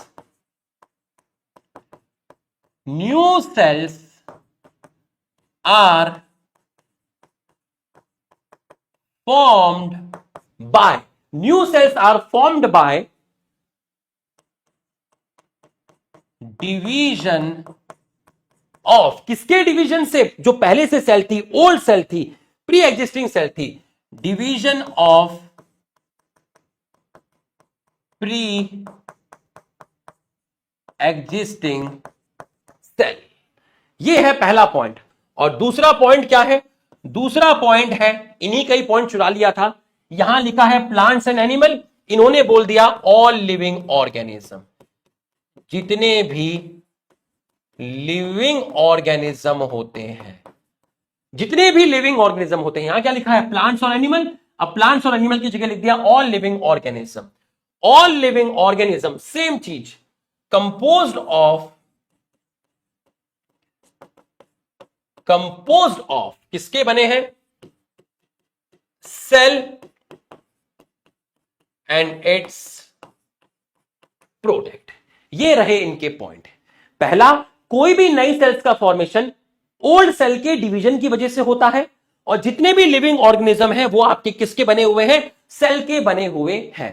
अगर मैं आपसे कहूं कि इस सेल थ्योरी का एक्सेप्शन क्या है, किस पर सेल थ्योरी की बातें लागू नहीं होती? किस पर सेल थ्योरी की बातें लागू नहीं होती? एक्सेप्शन क्या है? किस पर सेल थ्योरी की बातें लागू नहीं होती? एक्सेप्शन है वायरस। तो वायरस के अंदर प्रोटोप्लाज्म नहीं होता, वायरस में प्रोटोप्लाज्म नहीं होता। ठीक है, वायरस के अंदर प्रोटोप्लाज्म आपका क्या है? एब्सेंट है। ठीक है, वायरस के अंदर प्रोटोप्लाज्म नहीं होता। वायरस में लिविंग नेचर भी है, नॉन लिविंग नेचर भी है। तो वायरस में प्रोटोप्लाज्म नहीं होता, वायरस में सेल वॉल भी नहीं होती। यहां पर एटलीस्ट सेल वॉल तो थी, यहां पर सेल वॉल तो थी, यहां तो ना सेल वॉल होती, ना सेल मेम्ब्रेन होती, ना ऑर्गेनेल होते, ना न्यूक्लियस होता, ना साइटोप्लाज्म होता, कुछ भी नहीं होता। तो वायरस आपका सेलुलर स्ट्रक्चर नहीं है, वायरस एक सेल नहीं है, वायरस एक नॉन सेलुलर स्ट्रक्चर है जिस पर सेल थ्योरी की बातें लागू नहीं होती। ना सेल वॉल, ना सेल मेम्ब्रेन, ना साइटोप्लाज्म, ना न्यूक्लियस। वायरस सेल नहीं है, वायरस नॉन सेलुलर है। हाँ, प्राइम्स वगैरह भी हैं, बट वो अभी यहां नहीं लिखेंगे। प्राइम्स लिखेंगे, आधे बच्चों को प्राइम्स पता नहीं होगा, वो कंफ्यूज हो जाएंगे। बच्चों, यहां तक की पढ़ाई आपको समझ में आई तो आप एक बार यस लिख दीजिए। यहां तक की पढ़ाई अगर आपको समझ में आ गई है तो आप एक बार यस लिख दीजिए। यहां तक की पढ़ाई अगर आपको समझ में आ गई है तो आप एक बार यस लिख दीजिए। In 1838 Matthias Schleiden German botanist examine large number of plant. बहुत सारे प्लांट की स्टडी की और क्या ऑब्जर्व किया कि जितने भी प्लांट्स होते हैं वो बने हैं किसके? सेल्स के बने हैं, और वो सेल्स क्या बना लेता है? टिश्यू बना लेता है। At about the same time Theodor Schwann 1839। अब जो पुरानी एनसीईआरटी थी वहां ब्रिटिश लिखा था, न्यू एनसीईआरटी में जर्मन हो गया। अगर किसी के पास ओल्ड एनसीईआरटी है तो भी नई एनसीईआरटी खरीदने की जरूरत नहीं है। अगर किसी के पास ओल्ड एनसीईआरटी है, नई एनसीईआरटी खरीदने की जरूरत नहीं है। एक आधा चेंज है वो मैं आपको बता दूंगा, इसलिए मैं ओल्ड एनसीईआरटी लेकर आया और यहां जो चेंज हुआ है उसको कट करके मैंने यहां पे लिख दिया।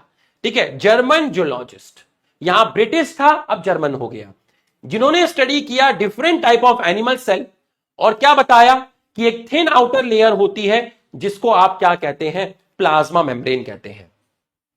1838 Matthias Schleiden German botanist study large number of plant.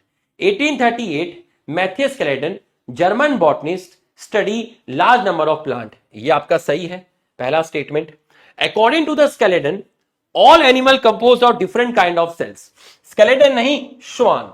तो आपका statement 1 is correct and statement 2 is incorrect. तो आपका आंसर जाएगा option C.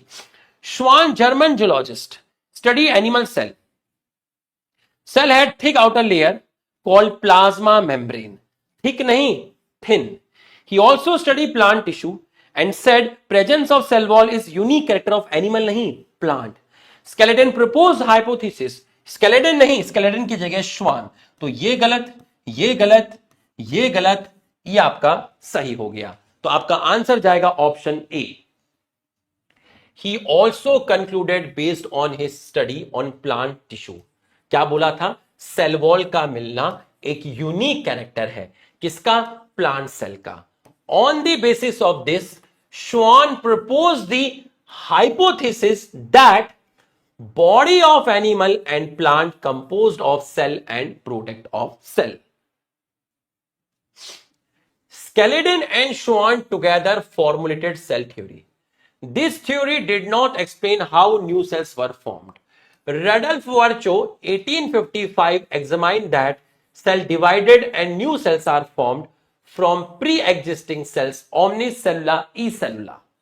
He modified the hypothesis of Skeledon and Schwann to give cell theory a final shape. All living organisms composed of cells and product of cell. All cells arise from pre-existing cells. अब बताइए क्या answer जाएगा, बताइए। रडल्फ वर्चो एक लिख रहा है, कोमल लिख रही है sir I think it's enough for today. अरे कोमल तू ही पढ़ा ले मेरी बहन, it is not enough for today, let's wait for a moment, behave like a gentleman, gentle girl. ठीक है, यहां देख ले, अभी तो पहली क्लास ही हुई है कोमल, पहली क्लास में शुरू कर दिया खून खराबा है। मैंने क्या समझाया था बेटा, टीचर की बात माननी है बेटा, है ना, टीचर की बात माननी है। कोमल तू तो ऐसे नहीं थी, तू तो बहुत अच्छी थी, है? ऐसे मत कर लुखी। रडल्फ वर्चो, ठीक है, अरे दीवाने ऐसे कैसे काम चलेगा भाई, है ना, पढ़ो यहां पर। Rudolf Virchow formulated cell theory, गलत हो गया। सेल थ्योरी फॉर्मेटेड बाय स्टडर and Schwann. Cell theory explain how new cells are formed. Cell theory explain how new cells are formed. Omnicellula ecellula is Latin statement. New cells arise by division of pre-existing nucleus. नहीं, ये आपका गलत हो गया, ये भी गलत हो गया। Cell theory not explain. तो आपका आंसर जाएगा ऑप्शन सी, आपका आंसर जाएगा option C. Final shape to cell theory by Virchow correct है। All cells arise from pre existing cells correct है। All living cell compose of cells and product of cell correct है। Virus is not exception, virus is exception to cell theory, ये आपका गलत हो गया, ये आपका गलत हो गया। तो बच्चों यहां तक की पढ़ाई आपको समझ में आई तो आप एक बार यस लिख दीजिए। यहां तक की पढ़ाई अगर आपको समझ में आ गई है तो आप एक बार जल्दी से यस लिख दीजिए। यहां तक की पढ़ाई अगर आपके रूह में घुस गई है तो आप एक बार जल्दी से यस लिख दीजिए। जल्दी से आप एक बार यस लिख दीजिए। अगर आपको यहां तक की पढ़ाई समझ में आ गई है तो आप एक बार यस लिख दीजिए। ठीक है, यहां तक की पढ़ाई आपको समझ में आ गई है। ठीक, अब हम एक एक करके सबसे पहले हम आपका ये पढ़ लेते हैं, ठीक है, इनके बारे में पढ़ लेते हैं और फिर इससे पहले के बारे में आपको पढ़ाया जाएगा। ठीक है, पूरा फोकस करना, एकदम अच्छे से समझना। वहां तक का टॉपिक हमारा कंप्लीट हो गया है। ठीक है, वहां तक का टॉपिक हमारा कंप्लीट हो गया है। अब आप देखिए, ठीक है, पहले ये पढ़ लेते हैं और उसके बाद ये आपको पढ़ाया जाएगा। ठीक है, आइए। रामचंद्रन, ठीक है, Ramachandran an outstanding figure in the field of protein structure। बच्चों प्रोटीन के स्ट्रक्चर को किस तरीके से स्टडी करना है ये रामचंद्रन साहब ने बताया। ठीक है, इसको यहीं से पढ़ना है, इसको कॉपी में ऐड नहीं करना है। ठीक है, was the founder of Madras School of Conformational Analysis of Biopolymer। Conformation का मतलब क्या है? कन्फॉर्मेशन का मतलब है स्ट्रक्चर। बायोपॉलीमर का मतलब यहां है क्या? बायोमोलिकुलर प्रोटीन हो सकता है आपका कार्बोहाइड्रेट हो सकता है,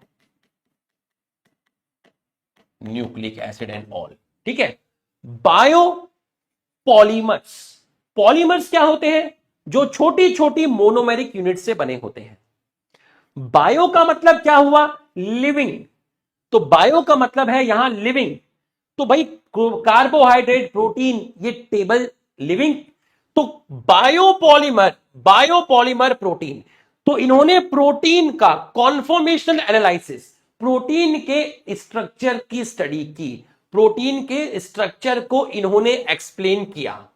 His discovery of the triple helical structure of collagen।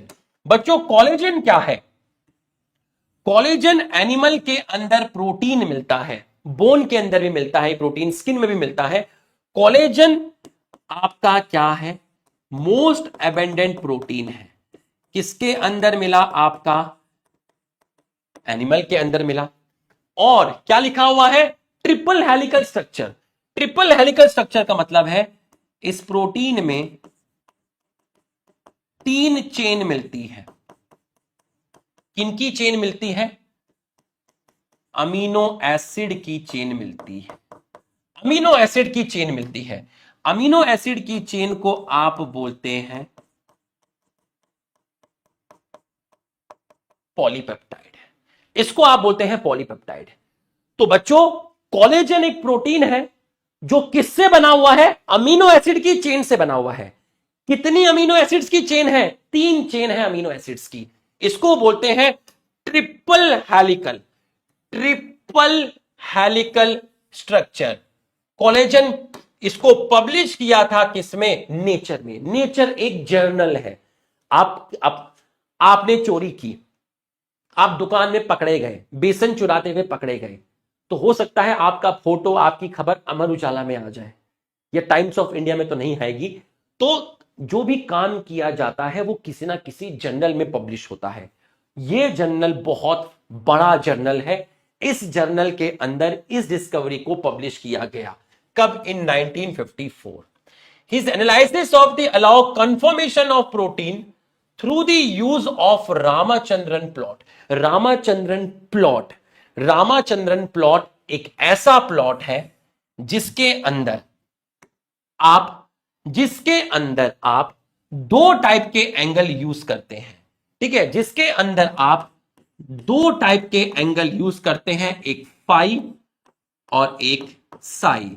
ये 2 टाइप के एंगल यूज करके आप प्रोटीन का स्ट्रक्चर स्टडी करते हैं। इससे ज्यादा आपको नहीं जानना, इससे ज्यादा आपको नहीं जानना, इससे ज्यादा आपको नहीं जानना। आप किस एंगल को यूज करते हैं? फाई एंगल और साई एंगल को यूज करते हैं और प्रोटीन के स्ट्रक्चर की स्टडी करते हैं। बच्चों, ये है आपका अल्फा कार्बन और ये है नाइट्रोजन।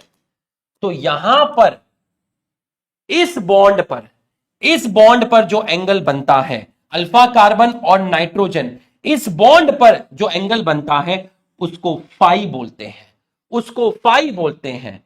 ये है आपका अल्फा कार्बन और ये है आपका कार्बन। इस बॉन्ड पर जो एंगल बनता है उस एंगल को आप साई बोलते हैं। ना आपको फाई एंगल पढ़ना है, ना आपको साई एंगल पढ़ना है, कुछ नहीं पढ़ना। बस इतना याद रखिए, रामाचंद्रन प्लॉट एक ऐसा प्लॉट है जिसमें फाई और साई एंगल को यूज करके प्रोटीन के स्ट्रक्चर की स्टडी की गई। Conformation of protein through the use of Ramachandran plot, जिसमें फाई और साई एंगल यूज करते हैं प्रोटीन के स्ट्रक्चर को स्टडी करने के लिए। प्रोटीन के स्ट्रक्चर को स्टडी करने के लिए आप इन एंगल का यूज करते हैं। फाई एंगल, अल्फा कार्बन और नाइट्रोजन, ये जो बॉन्ड है, यहां पर जो एंगल बनता है वो फाई है। अल्फा कार्बन और ये कार्बन, यहां पर जो एंगल बनेगा, इस बॉन्ड पर जो एंगल बनेगा वो एंगल होता है साई। ठीक। Among the most outstanding contribution in structural biology, he was born on October 8, 1922 in a small town not far from Cochin on the southern western coast of India. His father was a professor of mathematics at a local college and thus had considerable influence in shaping Ramachandran interest in mathematics, जिसकी वजह से mathematics में इनका काफी ज्यादा interest था। ठीक। After completing his school year, Ramachandran graduated in 1942 as the top ranking student in the BSc Honors Physics course of the University of Madras। एक बार बस आपको ये रीड करना है इनके बारे में। He received a PhD from Cambridge University in 1949. While at Cambridge, Ramachandran met Linus Pauling and was deeply influenced by his publication on the models of alpha helix beta sheet. Alpha helix beta sheet, alpha helix, beta sheet, ये सब क्या है? ये structure है किसके? Protein के। ये zoology में आएगा। ये आपके स्ट्रक्चर है, किसके स्ट्रक्चर है?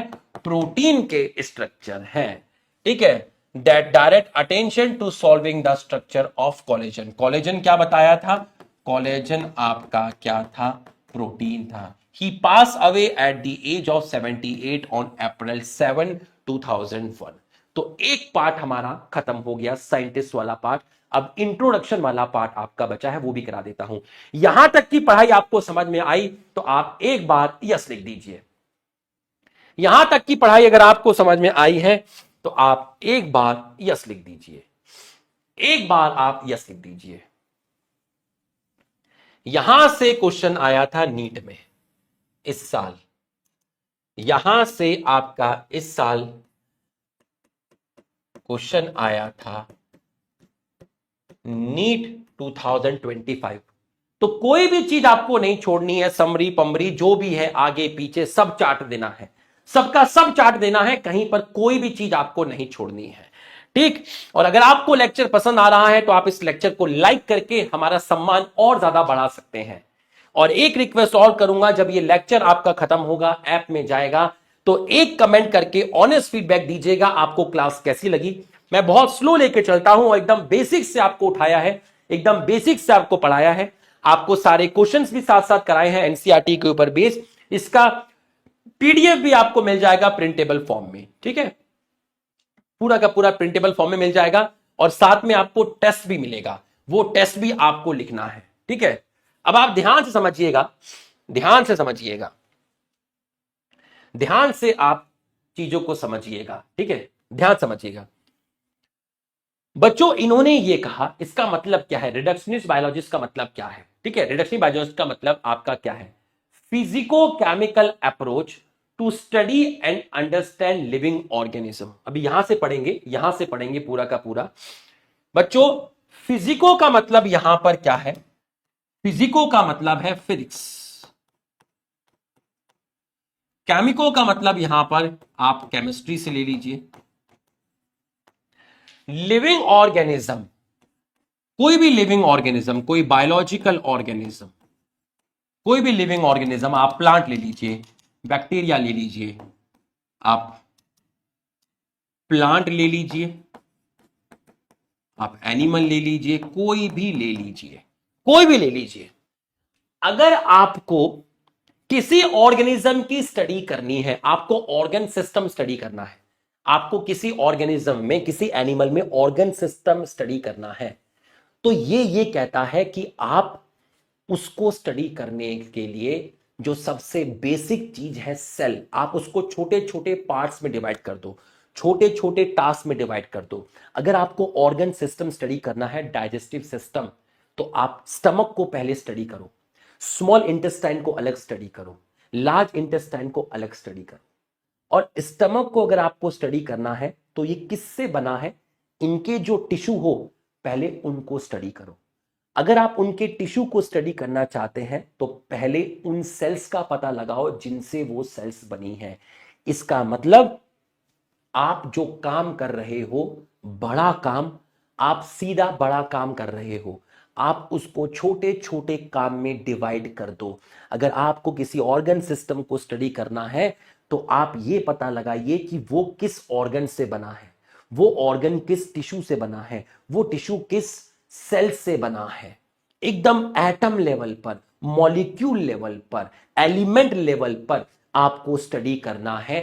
ये कहता है रिडक्शनिस्ट बायोलॉजी। और इसको स्टडी करने के लिए आप फिजिक्स और केमिस्ट्री, भाई जब आप एटम्स की बात करेंगे, मॉलिक्यूल की बात करेंगे, एलिमेंट की बात करेंगे, आप खुद सोचिए ना, आप किसी लिविंग ऑर्गेनिज्म को स्टडी कर रहे हो, भाई लिविंग ऑर्गेनिज्म के अंदर प्रोटीन मिलता है, बिल्कुल मिलता है। प्रोटीन में अमीनो एसिड्स हैं, बिल्कुल है। अमीनो एसिड्स में कार्बन है, नाइट्रोजन है, आ गई केमिस्ट्री। उसमें आपका बॉन्ड भी होता है। मतलब मेरी बात समझ में आया? तो आप किसी भी ऑर्गेनिज्म को यूज कर रहे हो, स्टडी कर रहे हो, तो भैया अब आप ये देखना चाह रहे हो कि मार्स पे लाइफ है या नहीं है, वहां पानी है या नहीं है, वहां ऑर्गेनिज्म है या नहीं है, कुछ भी स्टडी करना चाह रहे हो तो उसमें फिजिक्स भी तो यूज करोगे। तो this physico chemical approach to study and understand living organism is called reductionist biology. तो reductionist biology, the concept and technique of physics and chemistry are applied to understand biology। तो ये चीज आपको समझ में आ गई होगी। Physics chemistry, physico chemical, physics chemistry, इनकी हेल्प से किसी भी टास्क को स्टडी करना, किसी भी लिविंग ऑर्गेनिज्म को स्टडी करना, पर पहले ये पता लगाओ कि वो लिविंग ऑर्गेनिज्म की सबसे छोटी छोटी यूनिट क्या है। किसी ऑर्गन सिस्टम को डायरेक्ट स्टडी मत करिए, वो ऑर्गन सिस्टम किस ऑर्गन से बना है, वो ऑर्गन किस टिश्यू से बना है, वो टिश्यू किस सेल से बना है, आप इस तरीके से स्टडी करिए, सबसे बेसिक यूनिट को स्टडी करिए, तभी आप चीजों को अच्छी तरीके से जान पाएंगे, तभी आप चीजों को अच्छी तरीके से जान पाएंगे। अब आप देखिए, जरा ध्यान से देखिएगा, ध्यान से, ठीक है। It will tell us what type of organic compound are present in living organism। किस तरह के ऑर्गेनिक कंपाउंड हमारे अंदर प्रेजेंट है, बताइए हमारे अंदर किस तरह के ऑर्गेनिक कंपाउंड है। भाई हमारे अंदर आपका कार्बोहाइड्रेट भी है, हमारे अंदर आपका प्रोटीन भी है, हमारे अंदर आपका लिपिड भी है, हमारे अंदर ऑर्गेनिक कंपाउंड है, ठीक है। In the next stage one can ask the question, अब आप अपने आप से पूछोगे what are these compound doing inside cell. ये सारे के सारे कार्बोहाइड्रेट, प्रोटीन और लिपिड आपकी सेल के अंदर क्या कर रहे हैं, and in what way they carry out gross physiological process like digestion, excretion, memory, defence, recognition, behaviour. कुत्ते को बोला, इशारा किया बैठ, तो कुत्ता बैठ गया, कुत्ता बैठ गया। बिहेवियर आपको इस तरीके से किसी ने किया, स्टिमुलस दिया, आप ऐसे हो गए। मतलब सिर्फ सेल थ्योरी को पढ़ना ही काफी नहीं है।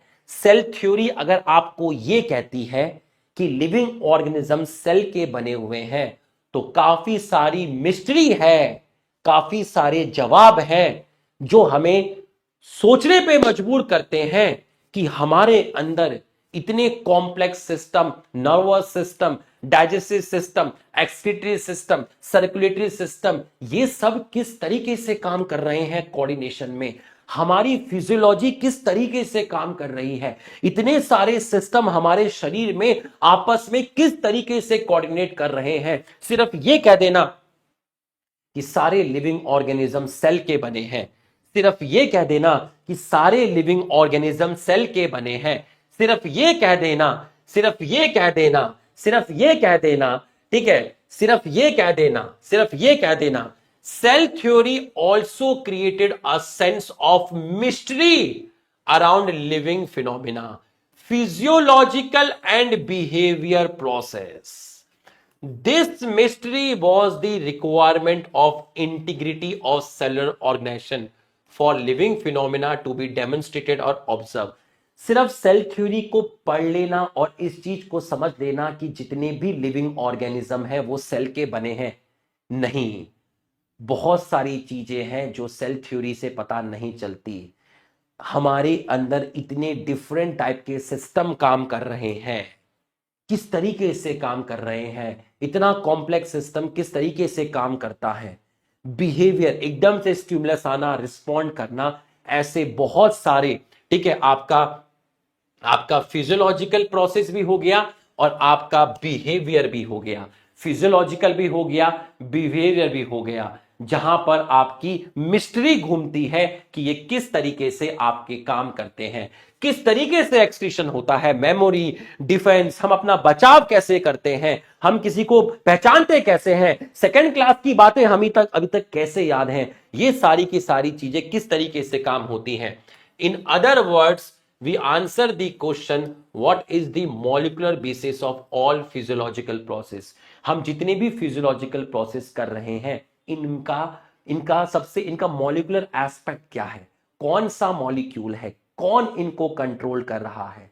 मॉलिक्यूल कौन सा है, क्या प्रोटीन कंट्रोल कर रहा है, डीएनए कंट्रोल कर रहा है, कार्बोहाइड्रेट कंट्रोल कर रहा है, वो कौन सा मॉलिक्यूल है, उस मॉलिक्यूल का कॉम्पोजिशन क्या है, उसके अंदर बॉन्ड कौन से हैं, आपको एक एक चीज को समझना पड़ेगा। It can also explain the abnormal process that occur during any disease condition. Disease क्यों होती है, डिजीज में हमारे फिजियोलॉजी अलग क्यों हो जाती है, ये सारी की सारी चीजें हमें समझनी पड़ेगी और इनको हम पार्ट्स में समझ सकते हैं। किसी भी चीज को अगर आप पढ़ने जा रहे हो, आप उसका सबसे छोटा कंपार्टमेंट देखिए। अगर आप माइटोकॉन्ड्रिया को पढ़ने जा रहे हो तो आप पहले उसकी आउटर मेम्ब्रेन पढ़िए, आप उसकी इनर मेम्ब्रेन पढ़िए, उसके क्रिस्टे के बारे में पढ़िए, उसको छोटे छोटे टास्क में आप डिवाइड कर दीजिए। बच्चों ये पैराग्राफ आपको समझ में आया तो यस लिखिए, ये पैराग्राफ आपको समझ में आया है तो आप यस लिखिए। ये देखिए यहां पे लिखा हुआ है, इन स्टडिंग एंड अंडरस्टैंडिंग, फिजियोलॉजिकल और बिहेवियरल प्रोसेस को समझने के लिए आपको फिजिक्स भी अप्लाई करनी पड़ेगी और केमिस्ट्री भी अप्लाई करनी पड़ेगी और सेल फ्री सिस्टम यूज करना पड़ेगा।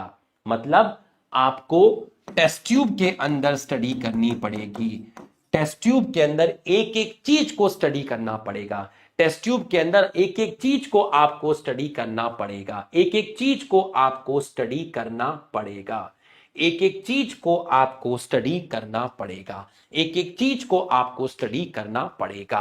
तो बच्चों ये हमने आपका पढ़ा, ये आपको सबसे पहले हमने क्या पढ़ाया, आपको सेल थ्योरी पढ़ाई, ठीक है। और जितने भी क्वेश्चंस आपको एनसीईआरटी के दिए हैं, ठीक है, एनसीईआरटी के जितने भी क्वेश्चंस हैं, ये देखिए 3, 4, 5, 6, 7, 8, 9, 10, ठीक है 10, ठीक है 10 क्वेश्चन हमने एनसीईआरटी बूस्टर के किए हैं। 10 के 10 क्वेश्चन प्रैक्टिस शीट की फॉर्म में क्लास खत्म होने के बाद आपको मिलेंगे, आपको मिलेंगे।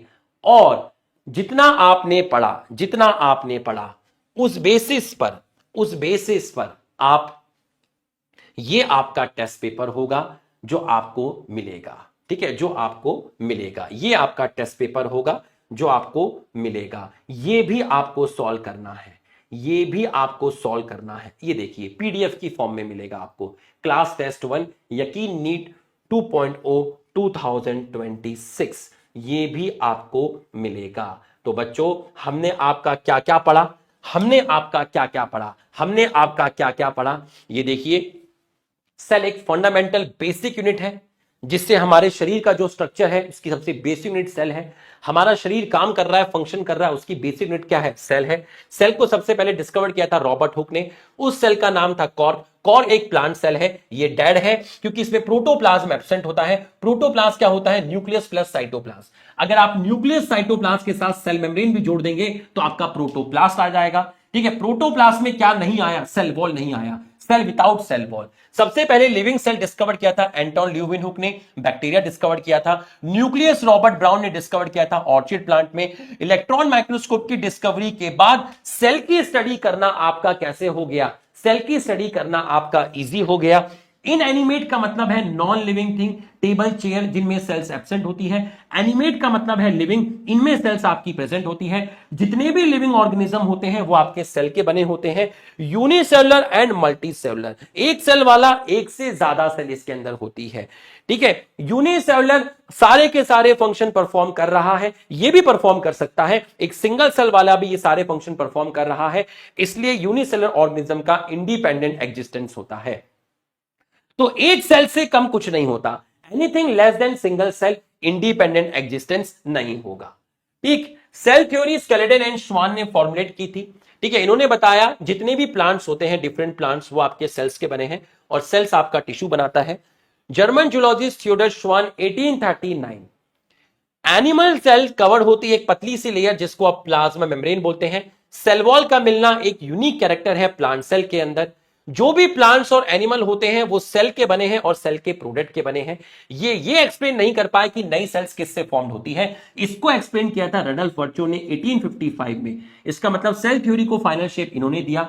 इन्होंने बोला कि कोई भी नई सेल्स पुरानी सेल्स के डिवीजन की वजह से आपकी बनती है, और ये सारे के सारे हमने यहां पर आपके क्वेश्चंस किए हैं। तो बच्चों आज थोड़ा कम पड़ा है क्योंकि पहली क्लास थी, थोड़ा स्टार्टिंग में आपसे बातचीत करने में थोड़ा सा टाइम चला गया, लेकिन क्लास इसी तरीके से चलेगी। कोई बहुत, मुझे नहीं लगता कि पूरी क्लास में कोई हंसी मजाक कुछ नहीं होगा, एकदम डिसिप्लिन से चलेगी, पूरी सिंसियरिटी के साथ चलेगी, इसी एनर्जी के साथ हम पूरे साल पढ़ेंगे। तो एक कमेंट करके जरूर बताना आपको आज का लेक्चर कैसा लगा। अगर आपको आज का लेक्चर अच्छा लगा तो आप लेक्चर को लाइक कर दीजिएगा, आपको लेक्चर पसंद आया तो आप एक कमेंट जरूर करिएगा, मैं आपके कमेंट पढ़ूंगा। आपके फीडबैक पीडब्ल्यू के लिए बहुत जरूरी होते हैं। और बस पॉजिटिविटी रखिएगा, टीचर पर ट्रस्ट रखिएगा, ठीक है, ईश्वर पे बिलीव करिएगा और खुश रहिएगा, ठीक है। ये जर्नी स्टार्ट हुई है, स्टेप बाय स्टेप हमें एफर्ट डालने पड़ेंगे, डेली हमें अच्छी तरीके से पढ़ना पड़ेगा, तभी जाकर हमें मंजिल मिलेगी। तो ठीक है बच्चों, आज की क्लास यहीं तक। थैंक यू, आप क्लास में आए, क्लास अटेंड किया, हमारा सम्मान बनाया। Thank you so much.